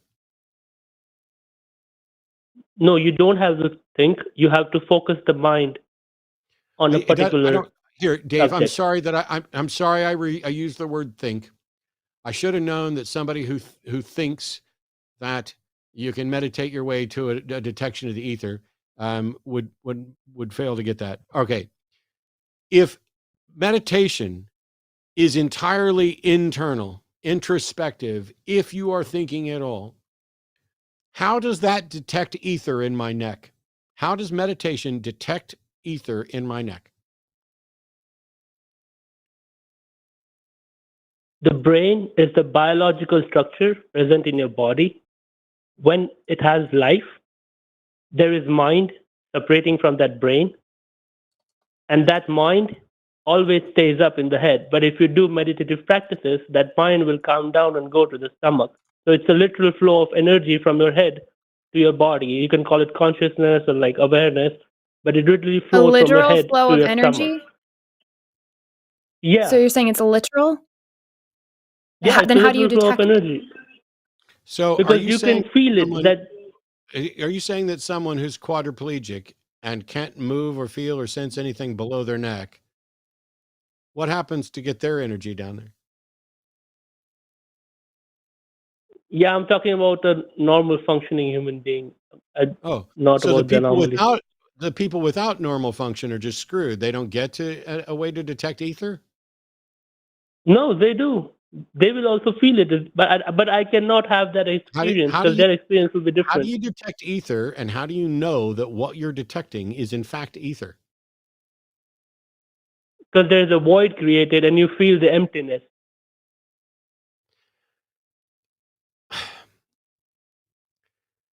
Dave, is it possible to feel that you sensed ether but be wrong about it?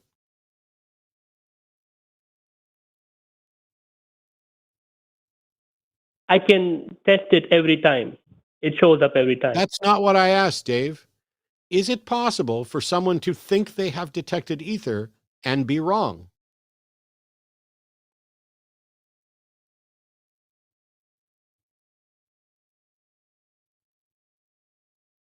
Yes, yeah, I guess yes, they can be. Yeah.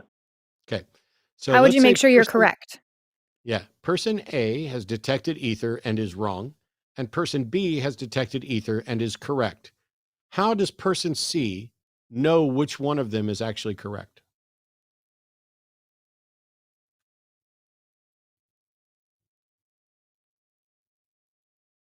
There are influencers online who call it the fifth element. So there are books about it, but I don't I'm have sorry, Dave. those Did you just specific. reference influencers online? Yes. Okay. First of all, that's incredibly stupid. Not that you're stupid, but to cite influencers online is not, I mean, that's a stupid argument. Anybody could make that. But what I asked was, how do you tell if you're person C? Person A thinks they've detected ether and is wrong. Person B thinks they've detected ether and is correct. How can person C tell which of them is correct? And your response was to mention online influencers. Let's throw that out the window and pretend that it didn't happen. And now tell me how person C can tell whether person A is right or person B is right.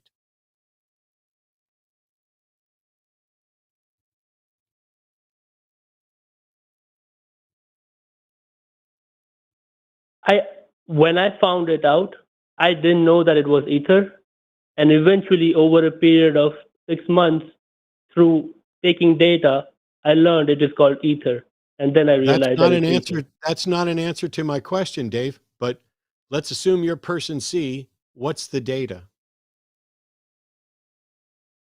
You gotta consume content, like you gotta watch videos and you gotta listen to people. You gotta. No, I don't. Goodbye, Dave. I'm sorry. I shouldn't just say goodbye. I need to make sure that if Eve was getting ready to say something or ask something, that we do that. But if your entire argument is you have to watch a lot of content online, you're not ready for a conversation about how to demonstrate the truth of ether. I'm sorry if you find that offensive or troubling, but I set up a scenario where person A detects ether and is wrong, person B detects ether and is right, which we don't even know if that's possible. And I want to know how person C could tell which of them was right. And you went on about how you didn't know what it was at first, but you built up 6 months of data. And then when I asked for what that was, you just once again said you need to watch influencers online. Dave, What do if you I have go any? find influencers online and these influencers online, some of them are agreeing with you, and then what if some of them say, oh, that's not ether, that's something else, and this is what it is? How would I determine which influencer is correct? That's the whole question.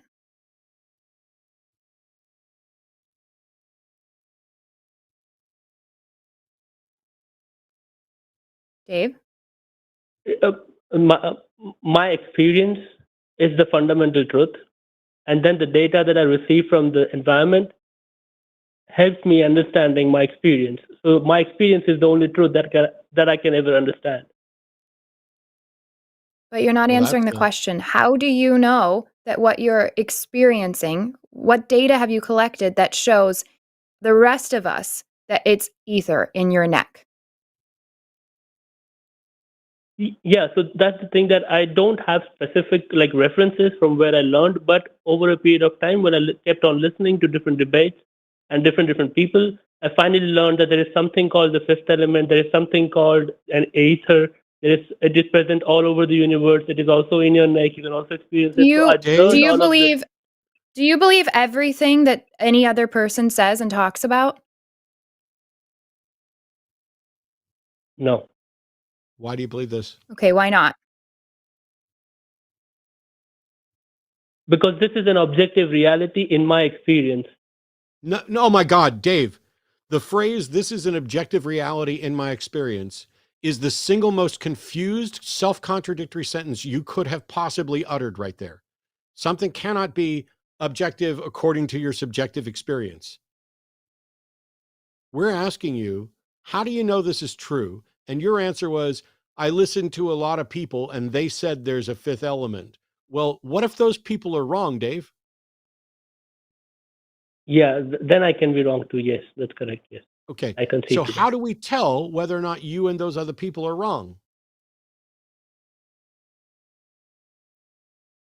Yeah, that's why I'm confused. Like, we live in 2024, but there's still not clear directions on all these things. That's why I'm pretty sad.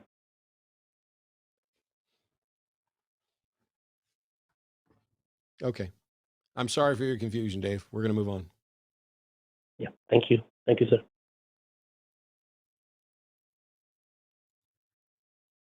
Do people just not care if what they believe is true? That seems to be the theme of tonight. Maybe the theme of life? Theism. Yeah. I've been struggling with this. And it's like, you get somebody like Dave on and I'm like, okay, let me think of the one clear question that if we could get an answer to it would expose the problem. And those are the questions they refuse to answer over and over and over and over and over again. And it's really down to, so first is, do you care about truth? We've had at least one caller that doesn't care about truth. It's, when you're in Aaron's position where, I think everything has a relationship to everything, and therefore everything has a relationship to God. And you have no mechanism, no nothing. Every single person here that's called in today, when pushed on how do we get to the truth of this, doesn't have anything. Oh, they'll use the right buzzwords. Like Dave will say that he's got 6 months of data. Okay, let's have that data, Dave. 6 months of data sounds like a really good start. But instead, when pushed, Dave's just like, well, I keep listening to influencers and they keep telling me there's a fifth element and it's called ether. Well, I watched the fifth element. It's Mila Jovovich. She's great. This thing about ether, it is an antiquated idea that does not have evidence to demonstrate that it's true, and in the way that it's used is contradicted by evidence of what actually is. And so Dave not only has 6 months of data, but tries to claim that it's an objective truth from his subjective perspective, and that each individual can discover this on their own through meditation without realizing that you still haven't established how what you discover in meditation, how on earth you could think that was correct or not. I could meditate and come up with, I could write numbers in a Sudoku, but that doesn't mean I put the right numbers in the right spot. It's just bizarre here. And yet Dave knows that there's ether in my neck. I guess I should have asked Dave more questions, because is the ether only in my neck? Is it also in my little toe? Is it in my penis? Is the ether in my butt cheeks? Is the ether in the little uvula? Is the ether in my tonsils? And when I have my tonsils removed, where does that ether go? But These are important questions. Oh, man. all right, here we go. Finally, we're going to get it. Sam in Pennsylvania wants to present his arguments for the existence of God. Sam, you are a sight for sore ears. Welcome to the show.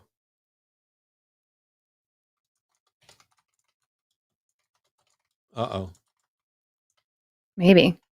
Sam, are you there? Is your phone gone to sleep? You may have to tap it. Maybe you're muted. Hello? Hello. Can you hear me Hey, now? Sam. All right. We can. Oh, hello. All right, good. So, I'm Catholic, and I just wanted to ask you some common questions that people give for the existence of God, and just hear what atheists have to say to them. All right? Really? Because it says here that you were calling in to present your arguments for the existence of God, not to quiz us on what we thought of him. Well, Is that the same thing? kind of like that. Ask you, say, hey, this kind of shows, Sure. could present the argument that there is a God. I just want to hear what you have to say. Sure. Cool. Go ahead. Let's start right, with one, so so I'll that we just- don't end up 23 things. Yeah. All right. I've looked, but I haven't found any atheists online to say anything. But what do you say to the argument that the unmoved mover, that something must come from something, and we know that we can tell that the universe had a beginning, therefore there must be something that created it, like a god. So all we know is that our current presentation of the universe changed. We don't know that the stuff the universe was made up with had any kind of beginning, or what we could say about that beginning, because we only have one universe and we can't investigate it. So even if it was the case that the universe had a beginning, which is dubious, and even if it was the case that some being made the universe, which we don't have evidence for that, there's no reason to think that that being still exists. And there's no reason to think that it was a being. For example, if a multiverse is just sitting there popping out universes all over, then every one of those universes is in a position where it would appear that they had an origin, but they would not be able to investigate that origin, because we can't investigate outside of the universe.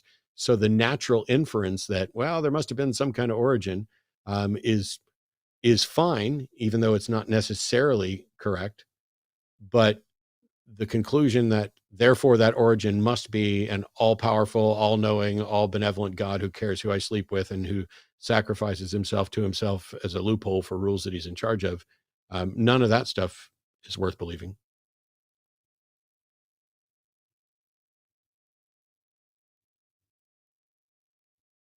If you got another one, Eve can do that one. Oh, I think Sam's phone fell asleep again. Sam, your phone might have fell asleep as well. Oh, sorry. Can you hear me now? I hear you now. Thank you.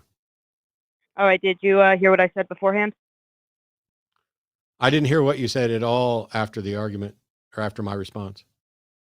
Okay. Well, what I said was, isn't the definition of a god something that is outside of time and space, and what is it? And I mean, if he created us, I mean, that must mean he's intelligent. It's a whole universe. Okay, so Or first of was all, before it. no, that's not the definition of a god. But even if that was the definition of a god, and even if that kind of god did exist, that doesn't prove that that god is responsible for the origin of the universe. Okay. All right. Thank you. Good one. And Is that all you had and- for us? huh? I hope he's got another one so that you can do it. Yeah, I got another one. It also kind of ties into that unmoved mover, and it's also, how specific the universe is. It's very fine tuned. It'd be like a bookstore exploding and all the pages falling to create a perfect dictionary. With all the things in the universe. I just was like, it would suggest some intelligence design. I disagree that the Earth is fine-tuned, though. I don't think that it's perfect. There's all kinds of things that if I were an all-powerful, all-knowing, all-loving creator, I would have designed a significantly more efficient, this is with my human mind. For example, there wouldn't be tornadoes.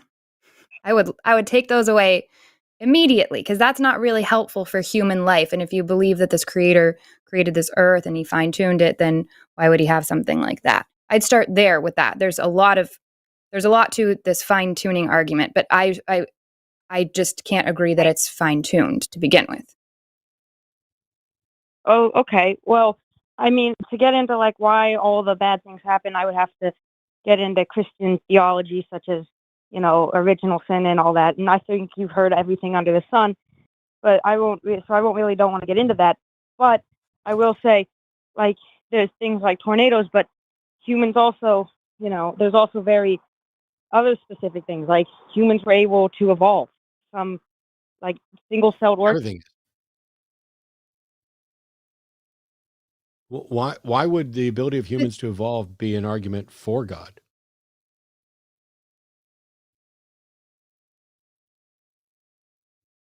We can't hear you. I think your phone keeps going into. You're probably calling Yeah, through I'm the sorry. web page. Yeah. What happens here? Let me take just a second here to explain this to everybody, because it's been a problem over and over again, and Arden has tracked it down, filled it in. A lot of the people who are calling in using the web interface instead of the phone number. So they're if you look down below in the description, there's 720-619-2288 or online through callinstudio.com/show/blah, blah, blah. So people who are calling in through that web interface are using their phone on occasion. And this thing is designed to be done with your PC. And what your phone does is, in order to save battery and everything else, if it recognizes that you haven't been broadcasting audio and stuff for a little time, it basically puts your phone kind of into a sleep mode in the browser, not the phone itself, but that browser. So if you're ever a caller on the show and you're calling in on your phone through the web interface and it seems like you're not being heard, you're going to have to wake your phone up. They could fix this with a little toggle that just keeps the web page locked. So Sam, try toggling that and then you can speak again. My apologies. All right. Am I back in? Yeah. Yeah. All right. But Sam, right, can good. I Thank ask you. I think you I a figured it. question? Yeah, So I'm more interested, because it sounds like you've heard some apologetics or some, classic arguments for theism, but I'm Yeah. more interested, do you believe in a God? Yes, I do believe in God. Okay, what God do you believe in? We'll start there. Well, I'm Catholic, so I believe that God. Oh, that's you right. know. I'm sorry. You said that at the beginning. Yeah. Okay, and why do you believe that God exists?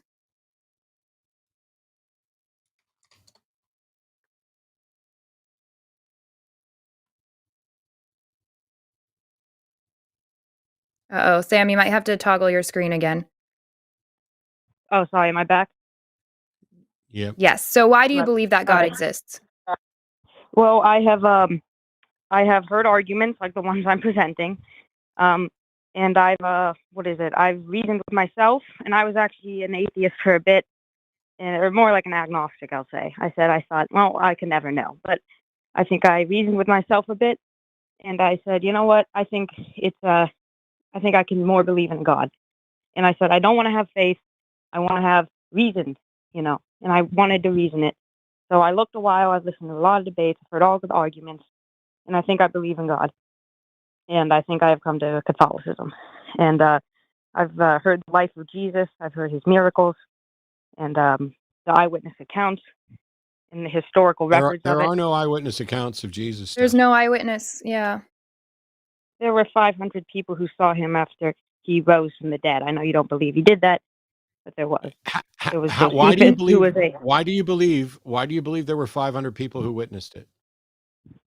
Because it was documented. Josephus, a secular. No, sorry, Josephus did not document that. That's just a claim in the Bible that is unsubstantiated. I'm sorry, you cut out for a second. Could you repeat that? It's just a claim in the Bible that is unsubstantiated. Well, I'm not using it from the Bible. Well, you're not using it from Josephus because Josephus wasn't there.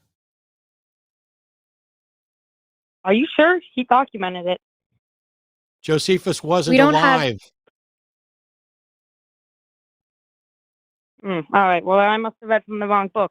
and But I do yeah, believe. and we don't have record of who any of those 500 people. It would be like me just popping up here and saying like, "Hey, 500 people saw this thing happen. Trust me, bro." And then not providing you any names or telling you what they even said that they saw or anything. So those 500 supposed eyewitness accounts are not documented at all. We do not have eyewitness accounts.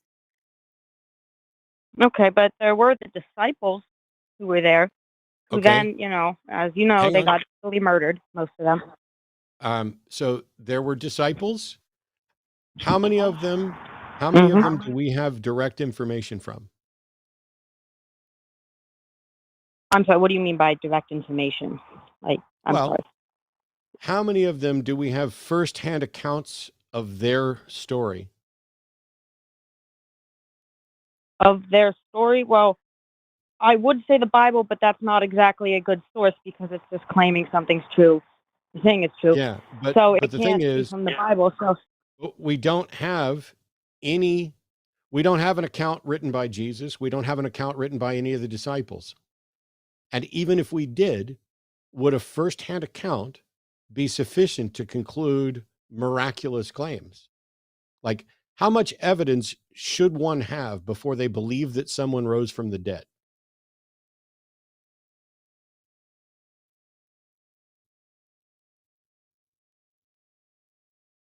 I'm not hearing anything from you. Your phone is evidently going to sleep every single time you stop talking. all right, I'm sorry, I'm back. But I think to see if someone rose from the dead, you'd have to see it, right? Okay. So did you see it? No. Okay. Do you know anyone who's seen it? No. Do you know anyone who knows anyone who's seen it? No. Do you have any written record from anyone who saw it? No. Okay. And yet you're okay All right. believing that somebody rose from the dead, even absent all that? Because I'm not. Well, what I would say to that is then, all the disciples died kind of brutal deaths going out and preaching what they believed. And they, I wouldn't die for something I really didn't believe in if it was a sham, There are What people about that people are who- Muslim and they die all the time for their beliefs. I mean, there's a lot of people die all the time for things that aren't true. People are going to die for what they believe, even if they're not correct. That's fair. Okay. So But- the disciples may have actually believed and they may have actually died, but you don't know any of that anyway because we don't have accounts of that can be verified. Well, I don't believe in Islam or Mormonism, two things that came to mind for people who, die with what they believe. That doesn't discredit that. Actually, no, it doesn't. But, I mean, you'd have to look through each religion and go through it all. But that is one, say, and to, disprove Islam. But as one thing to say that the disciples were willing to die for something they believed in. That certainly doesn't prove it, but that certainly helps. People have died for many things that they believed in outside of Christianity as well. Are you saying that if somebody's willing to die from it, that means it's more likely to be true? I think it certainly helps. I think that's ridiculous because the truth isn't impacted in any way by the number of people who believe something, how long they believe something, or whether or not they're willing to die for it. If someone believes that the idea is valuable enough for them to give their life, it doesn't matter whether or not it's true, and it doesn't matter whether or not they believe it's true. If they believe that it's a useful idea that is beneficial to the world, they might be willing to die for that, even if it's not true. Okay, that's true. But, I mean, I think I would have more faith in something if I saw and I heard and I read about people who said, all right, I think this is true. I'm going to go out. And they could have denied it. I do too. Do you think maybe that's why you have those stories and why those stories are popular? Because they're useful in spreading a religion, because they're useful in convincing people, even if they shouldn't convince people? Yeah, but I don't think they're stories. And you're probably going to ask me to provide evidence. I don't have evidence, but I do know that they were killed.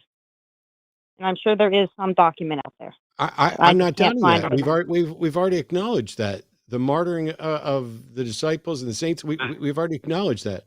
The point is, if you're saying that you're more likely to believe because people shared those stories, I'm saying yes, of course you're more likely to believe. That's probably why they shared the stories. They're trying to convince you, and so they present the stories. But that doesn't tell you whether the story's true. Yeah, okay. I think that the stories are presentable, but I think they're true. So why wouldn't they present them? Well, I mean, that's something weird to make up. You think the stories are true, but you have no reason to think the stories are true, is what we're saying. I have no reason to think that they are true. Okay, that's fair, but I do believe they happened. But because I know there is evidence out there, I can't provide any. It's bad on me that I should have bought some. But I have seen, and or I haven't you know what's seen. weird, Sam? Yeah. It would be really cool if you took this time, went off and found some evidence, and then called back another time with evidence, because I've been doing shows like this for 20 years and nobody's presented evidence. All right, then. I think I will. Cool. All right. Thank you guys so much. I really respect what you guys do. I'm sure you don't hear that Thanks, often, Sam. Christians, but you ask the big questions and you make our faith stronger. So thank you. Well, if your faith ends up stronger, I've probably done something a little wrong, but I will say that it was wonderful to talk to you, and I appreciate the fact that you were willing to address your questions and consider stuff. So if you actually come up with evidence, by all means, call us back. And then nobody will need faith anymore. They'll actually have evidence. Yeah. But also, Sam, you started in the call saying that you didn't want faith. You want to believe something for a good reason. But then you're saying we're making your faith stronger. So another thing to sit on and go think about, and then call back and let's chat about it. All right. Thank you. Cool beans. Thanks, Sam. I just realized I don't know what cool beans means, and I've been saying it forever. I don't know what the origin is of it. It's just like cool beans. And it may not sounds mean nicer anything. than hot beans. Yeah, I'm sure it's something interesting. That was nice that somebody was actually willing to answer some questions and be honest in their responses. Yeah, it's nice. I mean, one of the things that, he was referencing Josephus, and Josephus, of course, was born in 37. And so that's a birth if in fact Jesus lived. And by the way, you can tune into the Hang Up this coming Wednesday where David Fitzgerald will be on, and I'm sure we'll end up talking a little bit about mythicism and what the boundaries of that all is. But if in fact Jesus lived, then he was dead before Josephus was born. So then Josephus had to be born, grow up, study, and then begin investigating. And at that point, Josephus is a historian who's writing what he's told. Historians are chroniclers of stories. They are not necessarily proclaimers of truth. And so if they say, around this time, there were a bunch of Christians who believed blah, blah, blah, blah, blah. They're saying, to the best of my knowledge, it is true that in this time, there were people known as Christians, and those people believed A, B, and C. At no point is it a testimony that A, B, and C are true things, just that it is true that people believed those things. This is the confusion that we often get over the historical record. And that is, well, Josephus wrote it and he's a reliable, teller of truths. And that's generally the case. But Josephus does not say, Jesus rose from the dead. He's not testifying to that fact. He's testifying to people believed that he rose from the dead. All right. I already jumped the gun and put somebody on the call. So Craig in Arizona, I'm sorry I had you muted, but is calling in to debate about dogmatic atheism. What's dogmatic atheism? Well, last week when I talked to Aron and Aaron, it was I was talking about supernatural things. You're going to have a thing on mysticism, right? I may be the perfect person to talk to because I've been through the mystic thing. I've been through the Southern Baptist thing too, by the way. I went to Grand Canyon University and studied Bible for a year because you have to. And you have to go to chapel twice a week except your last semester or whatever. So I'm familiar with a lot of mystical things. With Wicca, last I knew I was a high priest about 20-some years ago.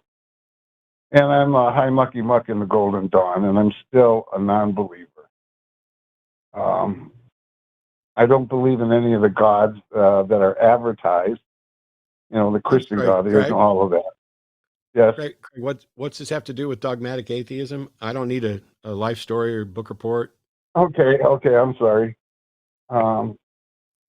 It's just that evidence, I think it was, I can't remember, Aron or Aaron told me that that personal experiences aren't evidence, and that anything you see on, you know, like the skull experiment, anything like, nothing you have is evidence that there could be possibly anything that we don't know about. So that's basically what it is. I think I have no idea who or what you're talking about. I have no idea who or what you're talking about, Craig. So-called supernatural experiences. I've had dreams in my life that have come true, very few, but they were so exacting that it still boggles my mind. And I don't see this as a spiritual thing. I see it as a glitch that I can't explain in a time-space fabric or something. Craig, so I'm still waiting. Craig, I'm still waiting for my answer about dogmatic atheism. I know more about your life and what you believe or don't believe and suspect or don't suspect, and yet I still know nothing about what you called in to talk about. And well, dogmatic is that, and it's been almost. Here, let me put you back on mute since you can't stop fucking talking over me. It's been almost 5 minutes. And it says you want to debate about dogmatic atheism. When I unmute you, tell me what dogmatic atheism is and why we should have a discussion of it, or I'm hanging up. Here we go. Well, to say, thank you. Well, to say for sure, there is nothing so-called supernatural. There's no psychic experience. There's no proof of any of that. Well, there is no proof, but there's evidence. And so that's my point. There is evidence. Evidence is different than proof. And that's what I'm saying. Craig, the dogma is that we don't believe in anything.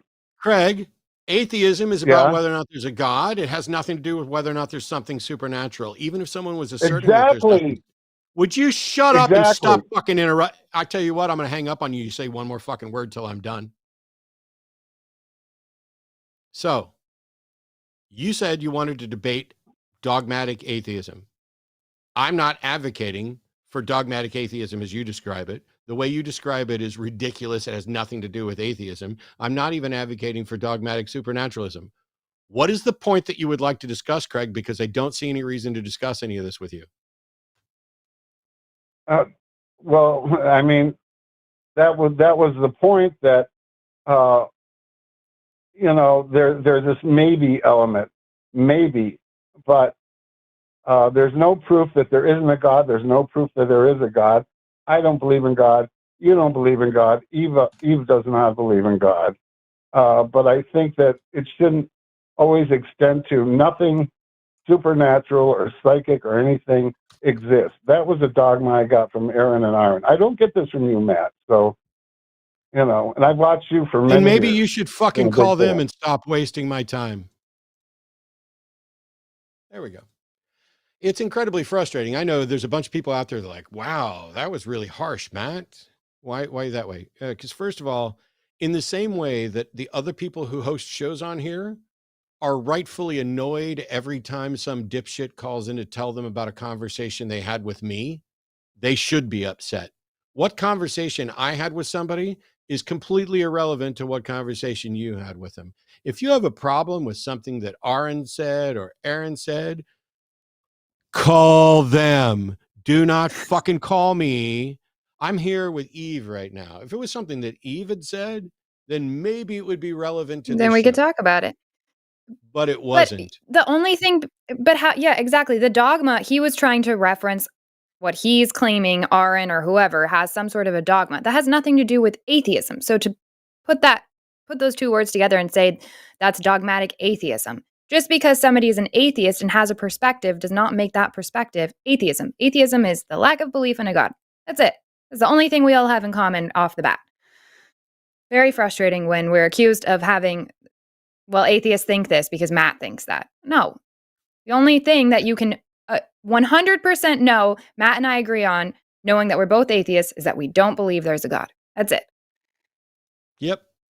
Then when you find out other stuff about us, you might find out something else. Now, what I will say on the subject of the supernatural is, number one, I generally don't know what people mean by the word because it gets used in so many different ways. But for what some people point to, then I would say there is. So when we talk about evidence, I swear I did a video on this once, but it looks like I'm going to have to do it again or a slightly different thing. There's evidence, as in here are facts, pieces of information. Then there's evidence that is consistent with a claim. So for example, if you want to say the butler did it and you find a dead body is certainly consistent with the butler doing it, but it's also consistent with the maid doing it and me doing it and Eve doing it and anybody. It's not, the body is not evidence that the butler did it. When you talk about evidence for a proposition, it's not just a cold fact that confirms some proposed fact. It is the proposition itself is supported exclusively, as opposed to other propositions, by some piece of evidence. So when somebody says, I had this amazing experience and that's when I prayed and that's evidence for God. No, it's not. Because that piece of evidence, how you felt when you prayed, is not tied exclusive to the proposition that there's a God. It's also consistent with you had a psychological experience that isn't tied to a God. It's also consistent with you just felt this way this time, independent of whether or not there's a God. Like there could be a God, but God didn't give you that feeling. So when we say, is there evidence for, put that in quotes, is there evidence for this proposition? What we mean is the bits of information that you're going to point to as evidence for that need to be tied exclusively to that proposition and not to competing propositions. That's it. So when I say there's no evidence for supernatural claims, what I mean is the evidence that we would need to demonstrate that there's a supernatural cause for some observed phenomenon has not yet been presented. There's certainly, when you say, hey, I took this picture and it's weird. Yes, that picture is, it's got a weird apparition there, but that's not evidence for a ghost, because it's also an evidence for dust in the view of the camera. And so you need something more than that. So there are some people who don't waste time or do what I do in the way that they view it, wasting time, where we're going to be philosophically robust and say, I won't say that there's no evidence for the supernatural. Instead, I will say I'm unfamiliar with or have not been presented with sufficient evidence to warrant belief in a supernatural claim. You can do both, because not everything is a third-year philosophy quiz. And so if Aron and Aron say there's no evidence for the supernatural, I'm in agreement with them because I know what they mean. And what they mean is what I just described. And what they mean is not dogmatic atheism or dogmatic skepticism. It is a recognition that what we would need to confirm the truth of a proposition has not been presented. Yeah, that's just skepticism. Yeah. And if only I could still say that without having to give a 5-minute explanation, my life would be so much better. Anders in Sweden has a question about, something from Peter Singer. So Anders, welcome. You're on with Eve and Matt. Thank you. Hur är yes. Are you familiar with the Singer's argument? No. Well, I'm familiar with some stuff from Peter Singer, but not the specific claim that you're getting ready to make. This is, well, basically, he says that if we can do more to help people in other countries that are suffering, we should do it, and we should not spend money on what he calls luxuries. So I noticed Peter Singer is still wearing nice clothes. Yeah. Well, why does he have more than 2 shirts and 2 pair of pants? Is it because he's evil too? I assume he apparently gives a lot to charity, but he probably could give more. Yeah. So this is what I hear from Singer quite often. Singer and I don't agree on foundational principles of morality because I think that he oversimplifies things down to suffering, and that he basically distills things down to the McNuggets where he can say, most people are evil. Okay. By his definition of evil, then he's right. Most of us are evil. I just don't see that as evil.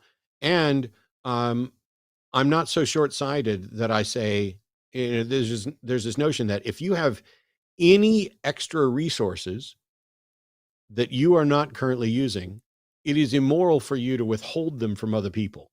Is that a fair summary of his take on part of this? I think so. Yes. This is an article called "Wealth, Affluence, and Starvation," I think. Yeah, I'd have to read or reread that particular article. But when I look at things like that, I understand what they're trying to say, and that I generally agree with it. That hoarding resources is a problem, but in much the same way that when you're on an airplane and there's a depressurization, they specifically let you know you should secure your own mask before securing the mask on your loved ones, the people around you, etc. There's a really good reason for that. And that is, if you secure your own mask and everybody else does this first, then there will be people who are readily available to help those who can't. And if you're about to pass out, helping your kid put their mask on before you get yours on could lead to neither of you getting your mask on. And so the complications, the complexities of the scenarios we're trying to evaluate moral good are nowhere near as simple as Peter Singer seems to want them to be. And so while I'm fine with saying, hey, if you're hoarding wealth, you're immoral, cool. But I'm only so like I spend money on things that I don't need every single day. Well, that's not true. I didn't spend any money at all yesterday because I slept. But other than that, I spend money on things that I don't need regularly. But the thing is, those things bring me happiness and make my life better, which is for the caller earlier who was like, how do you keep doing this? It's because I make downtime for me. When Arden and I go out and we go horseback riding out in Fredericksburg or whatever, we don't need to do that. It is a luxury expense to do something that's only a little bit cool. And I mean, on occasion it's neat, but it's a little bit uncomfortable. And, I didn't need to go horseback riding, but that exercise of us doing that revitalizes me so that I have the wherewithal to come back and do more good for others. And so that mentality of putting your mask on before you help others put theirs on is how I counter I can't put everything Peter Singer says in a bucket because I'm not familiar enough with him, but I that's how I counter some of his views that I consider to be incredibly simplistic versions of morality. And so if he thinks that we're all fairly evil, then I say we're in pretty good company. And what I'm worried then about is not who counts as evil under Peter Singer's broad model, but who Peter Singer and I would both agree are doing things that are evil.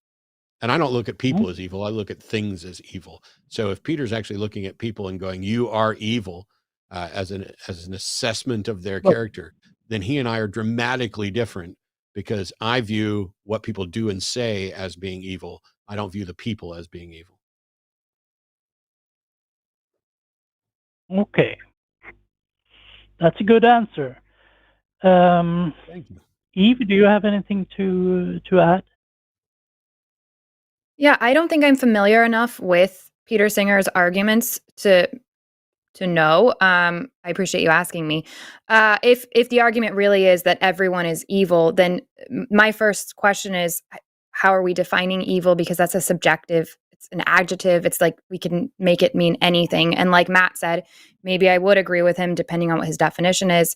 So I just think it's not really a helpful way to communicate whatever it is that he's trying to communicate, is if he's just saying we're all evil. I don't really know what that's supposed to accomplish. So, but I'm just not familiar enough with the argument to have that strong of an opinion. Well, as an example, if you are going to your work and you see a child drowning, and you don't save that child because you're wearing your new shoes, you're a moral monster. And he then generalizes that to, if you withhold resources, if you spend resources on new shoes that you could have spent to save someone in the third world, then that's the same situation.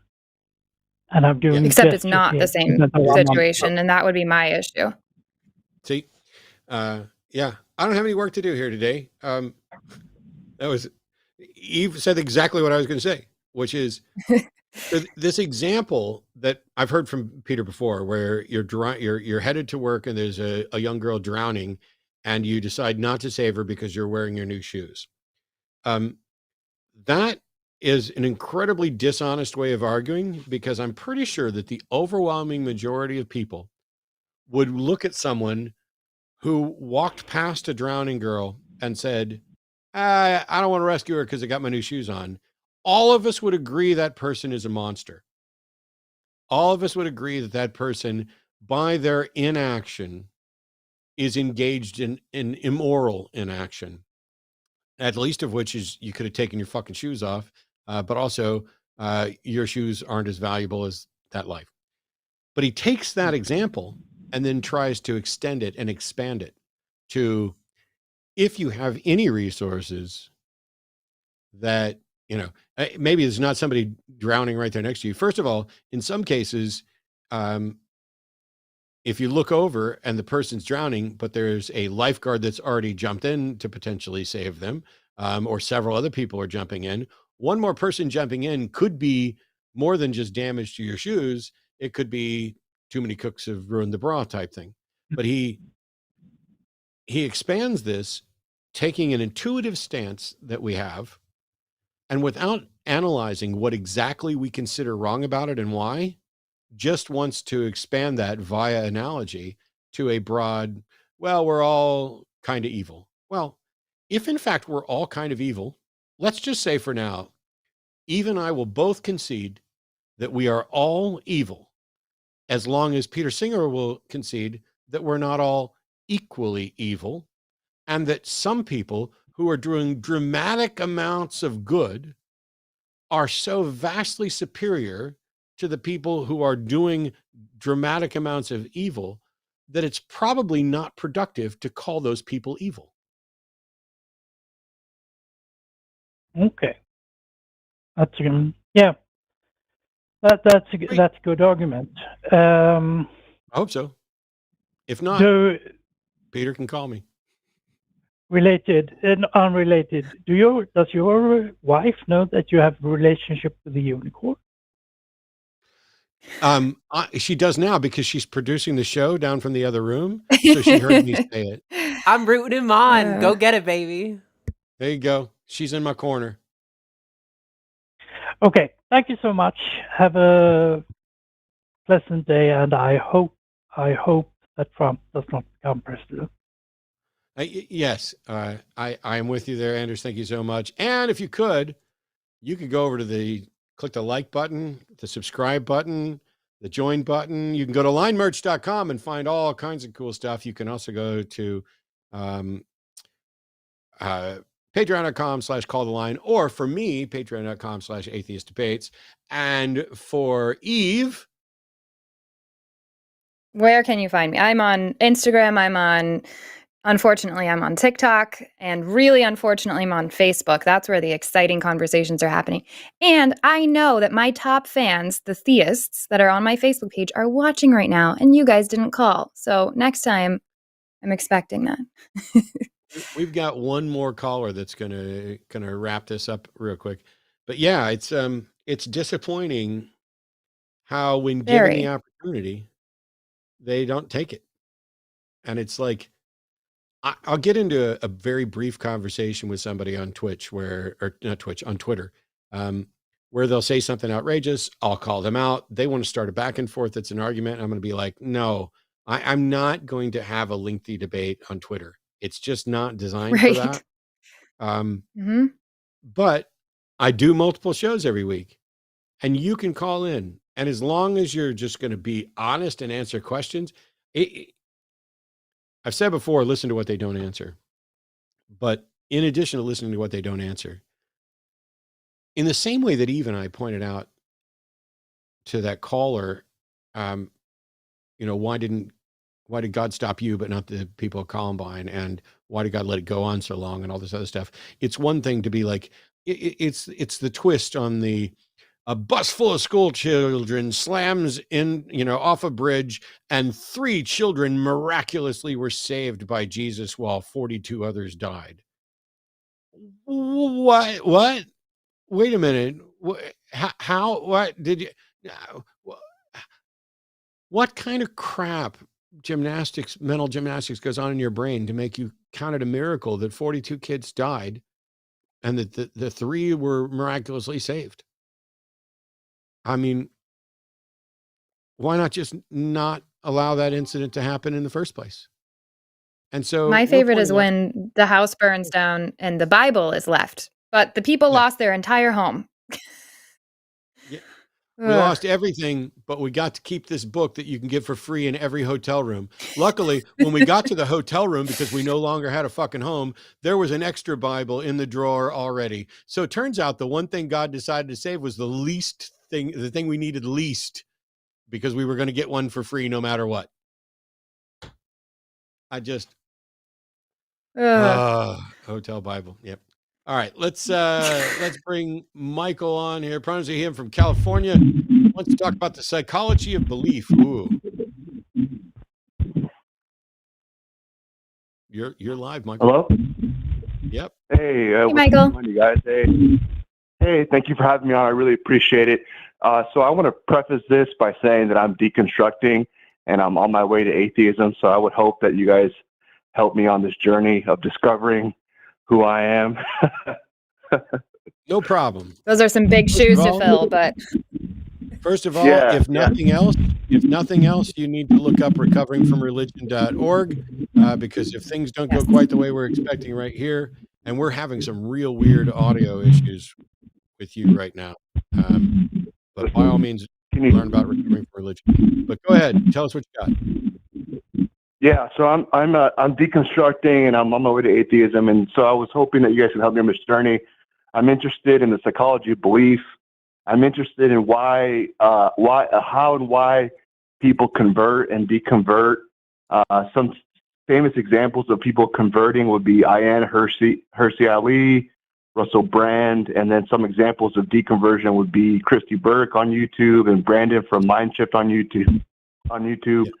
And so I'm just interested in how and why these things happen, and do conversions testify to truth claims, or do deconversions testify to truth claims? And I was just wondering if you could help me to understand just this idea of like where beliefs come from and how do we get them? So there's a lot there. Let me say that from my perspective, I'm going to have to mute you because something's going on with the audio being piped back to me that I just can't take. So Ayaan Hirsi Ali, Russell Brand, I guess former non-believers who are now believers. Neither one of them presented any sort of evidence-based case for their belief. As a matter of fact, in Ayaan Hirsi Ali's case, and Dawkins called her out on this, as did I and several other people. All she argued for was the utility of Christianity, that she thinks Christianity is more effective in fighting wokeness and Islamic fundamentalism than atheism. And you know what? She may be right. Because first of all, I don't have any interest in fighting wokeness. I actually care about other people and want to support a world where people do care about other people. But the utility is not why I'm an atheist. Atheism doesn't impart any utility or usefulness or anything. It doesn't tell me a thing at all. I'm a skeptic, I'm a secular humanist, and I'm an atheist. And those are three things that are tied together, but only in the sense that I'm an atheist because I'm a skeptic and religion hasn't met its burden of proof. And I'm a secular humanist. And even if I find out there is a God, the values that I hold within humanism are going to need to stand, and that God's going to have to explain it. So when you look at the people who find their way to religion or back from religion, they have not presented an evidence-based case for the truth of their convictions, and some of them don't even try. I don't know enough about Russell Brand's theism to do that. On the people like Christy Burke and others, all of us in the community who found our way out, it isn't every single case that it's based on religions failing to meet their burden of proof. There are some people who are disbelievers for really bad reasons. I think Christy's got good reasons from what I've seen of her content. But if you were to just be like, oh, tell me about beliefs and how we come about them. For me, to say I believe X is to say I am convinced that X is likely true. And you can become convinced for good reasons and good evidence, and you can become convinced for bad reasons and bad evidence. And that's, I guess, the key to all of it is, this is why we say, tell us what you believe and why, because if somebody says, I believe in the God of the Bible and here's why, then we can assess it. And if they ever have a legitimate evidence, data-based reason for it, then I'm good with that. But I have yet, I don't know, Eve, of all the people that we've encountered and worked with over the years, both people who deconverted and are like myself and you, I think most of them, or at least most of them that I see in the activist community, are kind of like, they cared about what was true. Do you know, have you heard or interacted with some former atheist, current believer that has presented any kind of evidence-based fact for the truth of what they believe rather than, their preference or? No, I just hear personal experiences. That's what they usually cite. Some of them get into, kind of like the call with Sam, these very, what's the word? Shallow apologetics arguments that I'm like, what do you mean you were telling me you were an atheist before you converted to something else means basically nothing to me. You didn't believe, and then you did believe. Now what's the good reason? And I haven't heard any good reasons, or else I would believe myself. So that's the other issue. But I don't know the psychology behind it all. We can guess, and there's people that actually study this and would actually give you a really great answer, but we can only speculate about each of these individuals. And I think that it is probably very different from person to person. But what atheists do have in common, or people that were religious and now are atheists, what a lot of them have in common is they were looking for reasons to continue believing what they were believing, and they did not find those, and therefore they lost their belief. And that to me is pretty compelling. Does that help, Michael? Because right now there's an audio problem with your phone that is just absolutely destroying the show. So I apologize we're not going to get to talk to you much, but I want to make sure that you at least got an answer. Yeah, I got an answer. I appreciate it. Sorry about the audio. What are you guys hearing? It's like whooshing sounds in the background. And you'll hear it. It's garbled. It's like you're playing the show and listening to the show, but it's muffled being fed back. It's really weird. Oh, sorry about that. I don't know what's going on with my phone. But yeah, I want to say thank you guys for taking the call. I just wanted to know real quick, can you define atheism? Because I get confused about the understanding that atheism is a lack of belief, but then it seems like atheism is a belief that there is no God. Is that accurate portrayal? Because I hear atheists say there is no God, but then that's a belief that there is no God, right? As opposed to a lack of belief. Sure. So theism is the state of believing that there's a God. Atheism is the state of not believing that, but it would also include the position of believing that there is no God. So if you have the proposition, some God exists, if you're convinced that that's true, you're a theist. If you're not convinced that that's true, you're an atheist. And if you're convinced that that's false, you're also an atheist. The difference being generally viewed as weak atheism and strong atheism, or soft atheism and hard atheism, where weak and soft is I'm not convinced that a God exists, and hard or strong atheism is I am convinced that no gods exist. Okay, I understand. Okay, all right, yeah, it helps. And what's the difference between calling yourself an agnostic atheist versus just being an atheist? I don't understand the difference. Well, when you figure it out, let me know, because I think that even though I've advocated in the past, I think that the label agnostic atheist could only really apply to hard or strong atheist, where you're saying, I believe there are no gods, but I do not know that that is the case, or I do not claim to know that that is the case. To me, agnosticism really makes the most sense with any positive claim. Like theism, you could be an agnostic theist, you could be an agnostic strong atheist, but you couldn't be an agnostic weak atheist. That doesn't make any sense to me.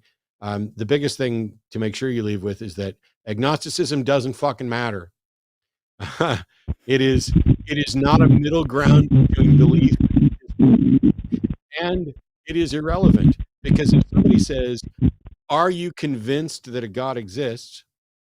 Then what you know or claim to know is irrelevant, because you are either convinced that a God exists, in which case you are theistic, or you are not convinced, in which case you are atheistic. And whether or not you claim to know or count as an agnostic is completely irrelevant. Yeah, I call myself an agnostic atheist oftentimes for conversation's sake. I do it strategically online, because what happens is I say agnostic atheist, people get pissed, and then we talk about why I'm saying that, because there is this misconception that atheist means I'm making a claim that there are no gods, and I'm not making that claim. So I like to put agnostic atheist ahead of it, because I can't know there's a God or not. Like, we're all agnostic, in my opinion. And so I put that there so that people have to talk to me about it now and say, wait, so you're not saying that you know there isn't a God? And then they actually have to listen to the definition of atheism, which is just, like Matt said, it's a lack of belief. That's it. And so I don't need to put the agnostic in front of it. But Eve is using agnostic atheist as sort of co-equivalent to soft atheist, weak atheist, as a way of addressing that. And while this is why there's a lot of confusion about these terms, at the end of the day, fuck them. It doesn't matter. The issue is there. Let's have a proposition. The proposition is some God exists. If you are convinced that that proposition is likely true, you are a theist. If you are not convinced that that proposition is true, you are an atheist. If you are convinced that proposition is probably false, you're still an atheist. At no point does knowledge enter into the question, or is it relevant? But you can use the colloquial, oh, I'm an agnostic atheist, I'm an agnostic theist, as a sort of weakening of the position for clarity, so that people realize when you say you're an atheist, you're not saying, I'm absolutely sure that there's no God anywhere, anytime, ever. Which I'm pretty confident that there are no gods, but I'm not all knowing, and that's what it would take to know that there are no gods, so I can't. Yeah. And if you ask me, I just say I'm an atheist. But for conversation's sake, I strategically online will put that word in front of it sometimes. And then when questioned, I'll say that I am a hard atheist when it comes to certain specific God claims. So that's why it gets confusing. And I agree with Matt. It probably makes things worse sometimes, but that's what I'm doing right now. Making Not things even more me- difficult it's for not Matt. even the top 100 things I want to fix. Michael, You guys. I hope that helps. Thanks, Michael. Thank you so much. Thank you. Yeah, I wish I knew what was going on. I know with the Michael's audio phone. thing was weird. Yeah.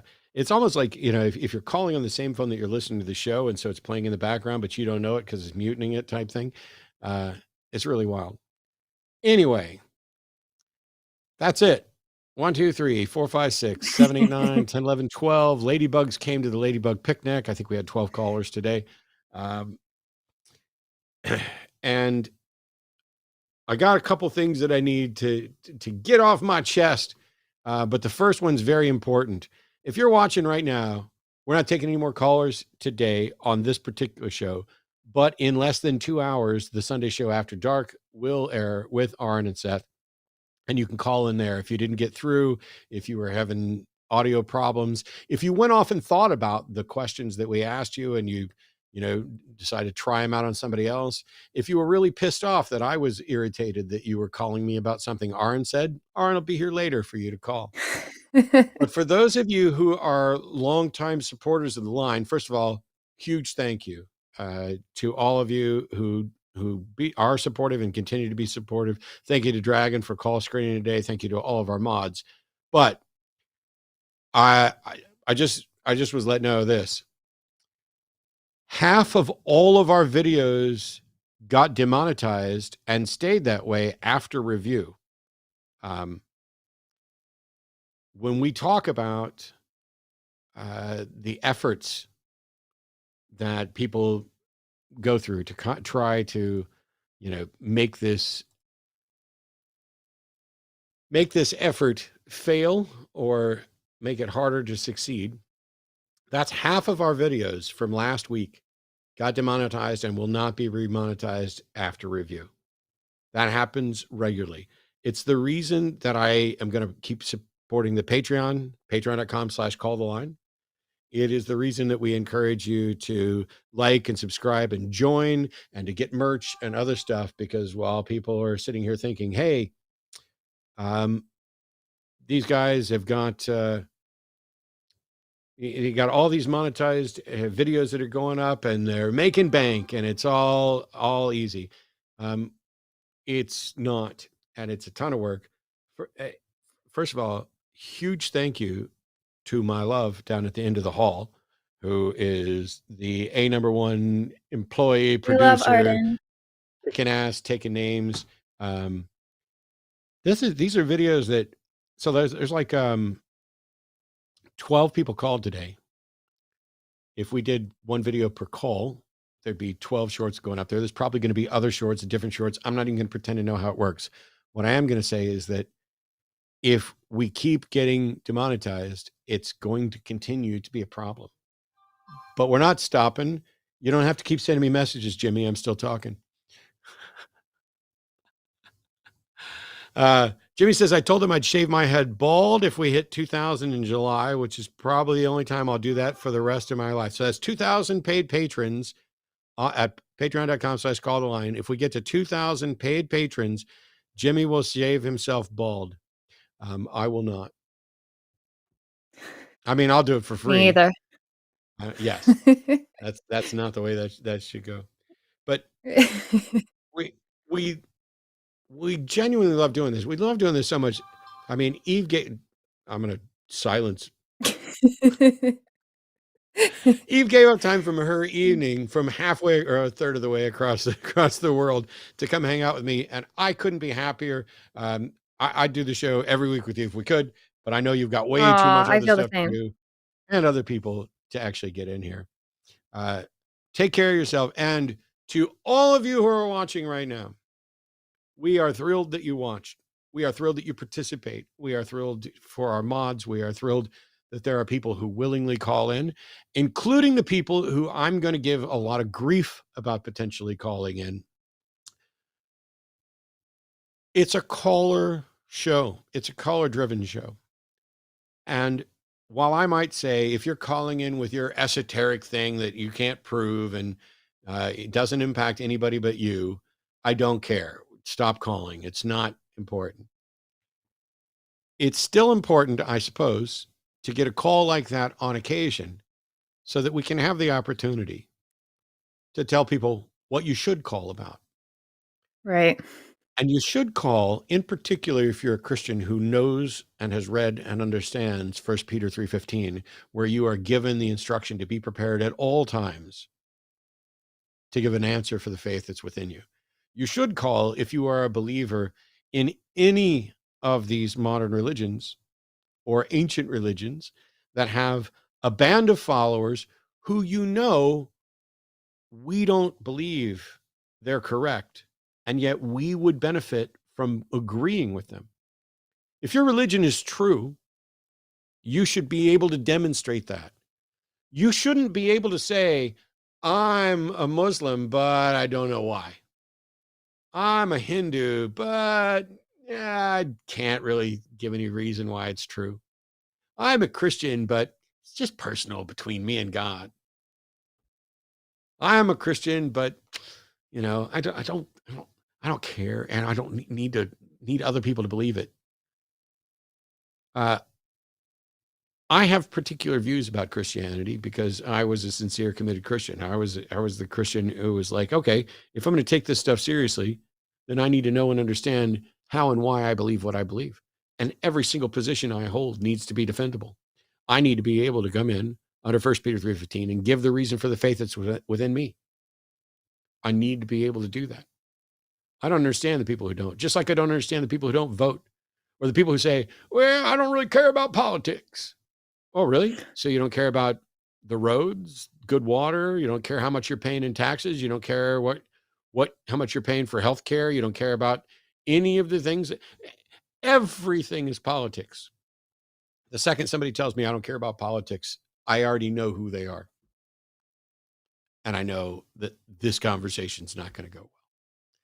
And the same is true for people who profess a religion and yet can't or won't defend it. If you're not religious and you don't care about any of this stuff, I get it. I wish you cared a little bit more, because it's how and why we lost the Supreme Court and Roe v. Wade. And it's why a great many of the things that are about to come down the pipe from the Heritage Foundation and others, it's the reason behind a lot of this.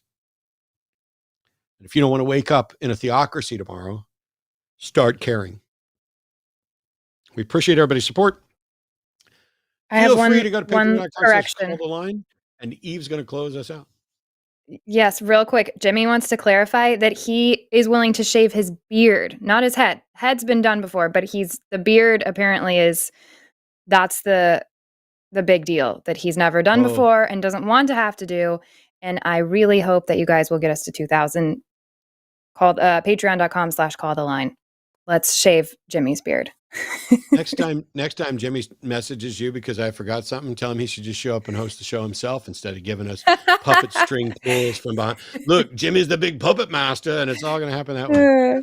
Anyway, thanks everybody for tuning in. That's it for our show today. There's a list of our patron producers: Captain Red Bull, Kathleen Moncrief, Stephen Morgan, Larry, Brian, Kelly, Olaf, Paul, Jackie, Trent, Jeff, and I'm not going to read them all. I tell you what, though, I will read them all in a funny voice as soon as we get to 2,000, while an image of Jimmy shaving off his beard plays in slow motion. We'll put that video together right when we get to 2,000.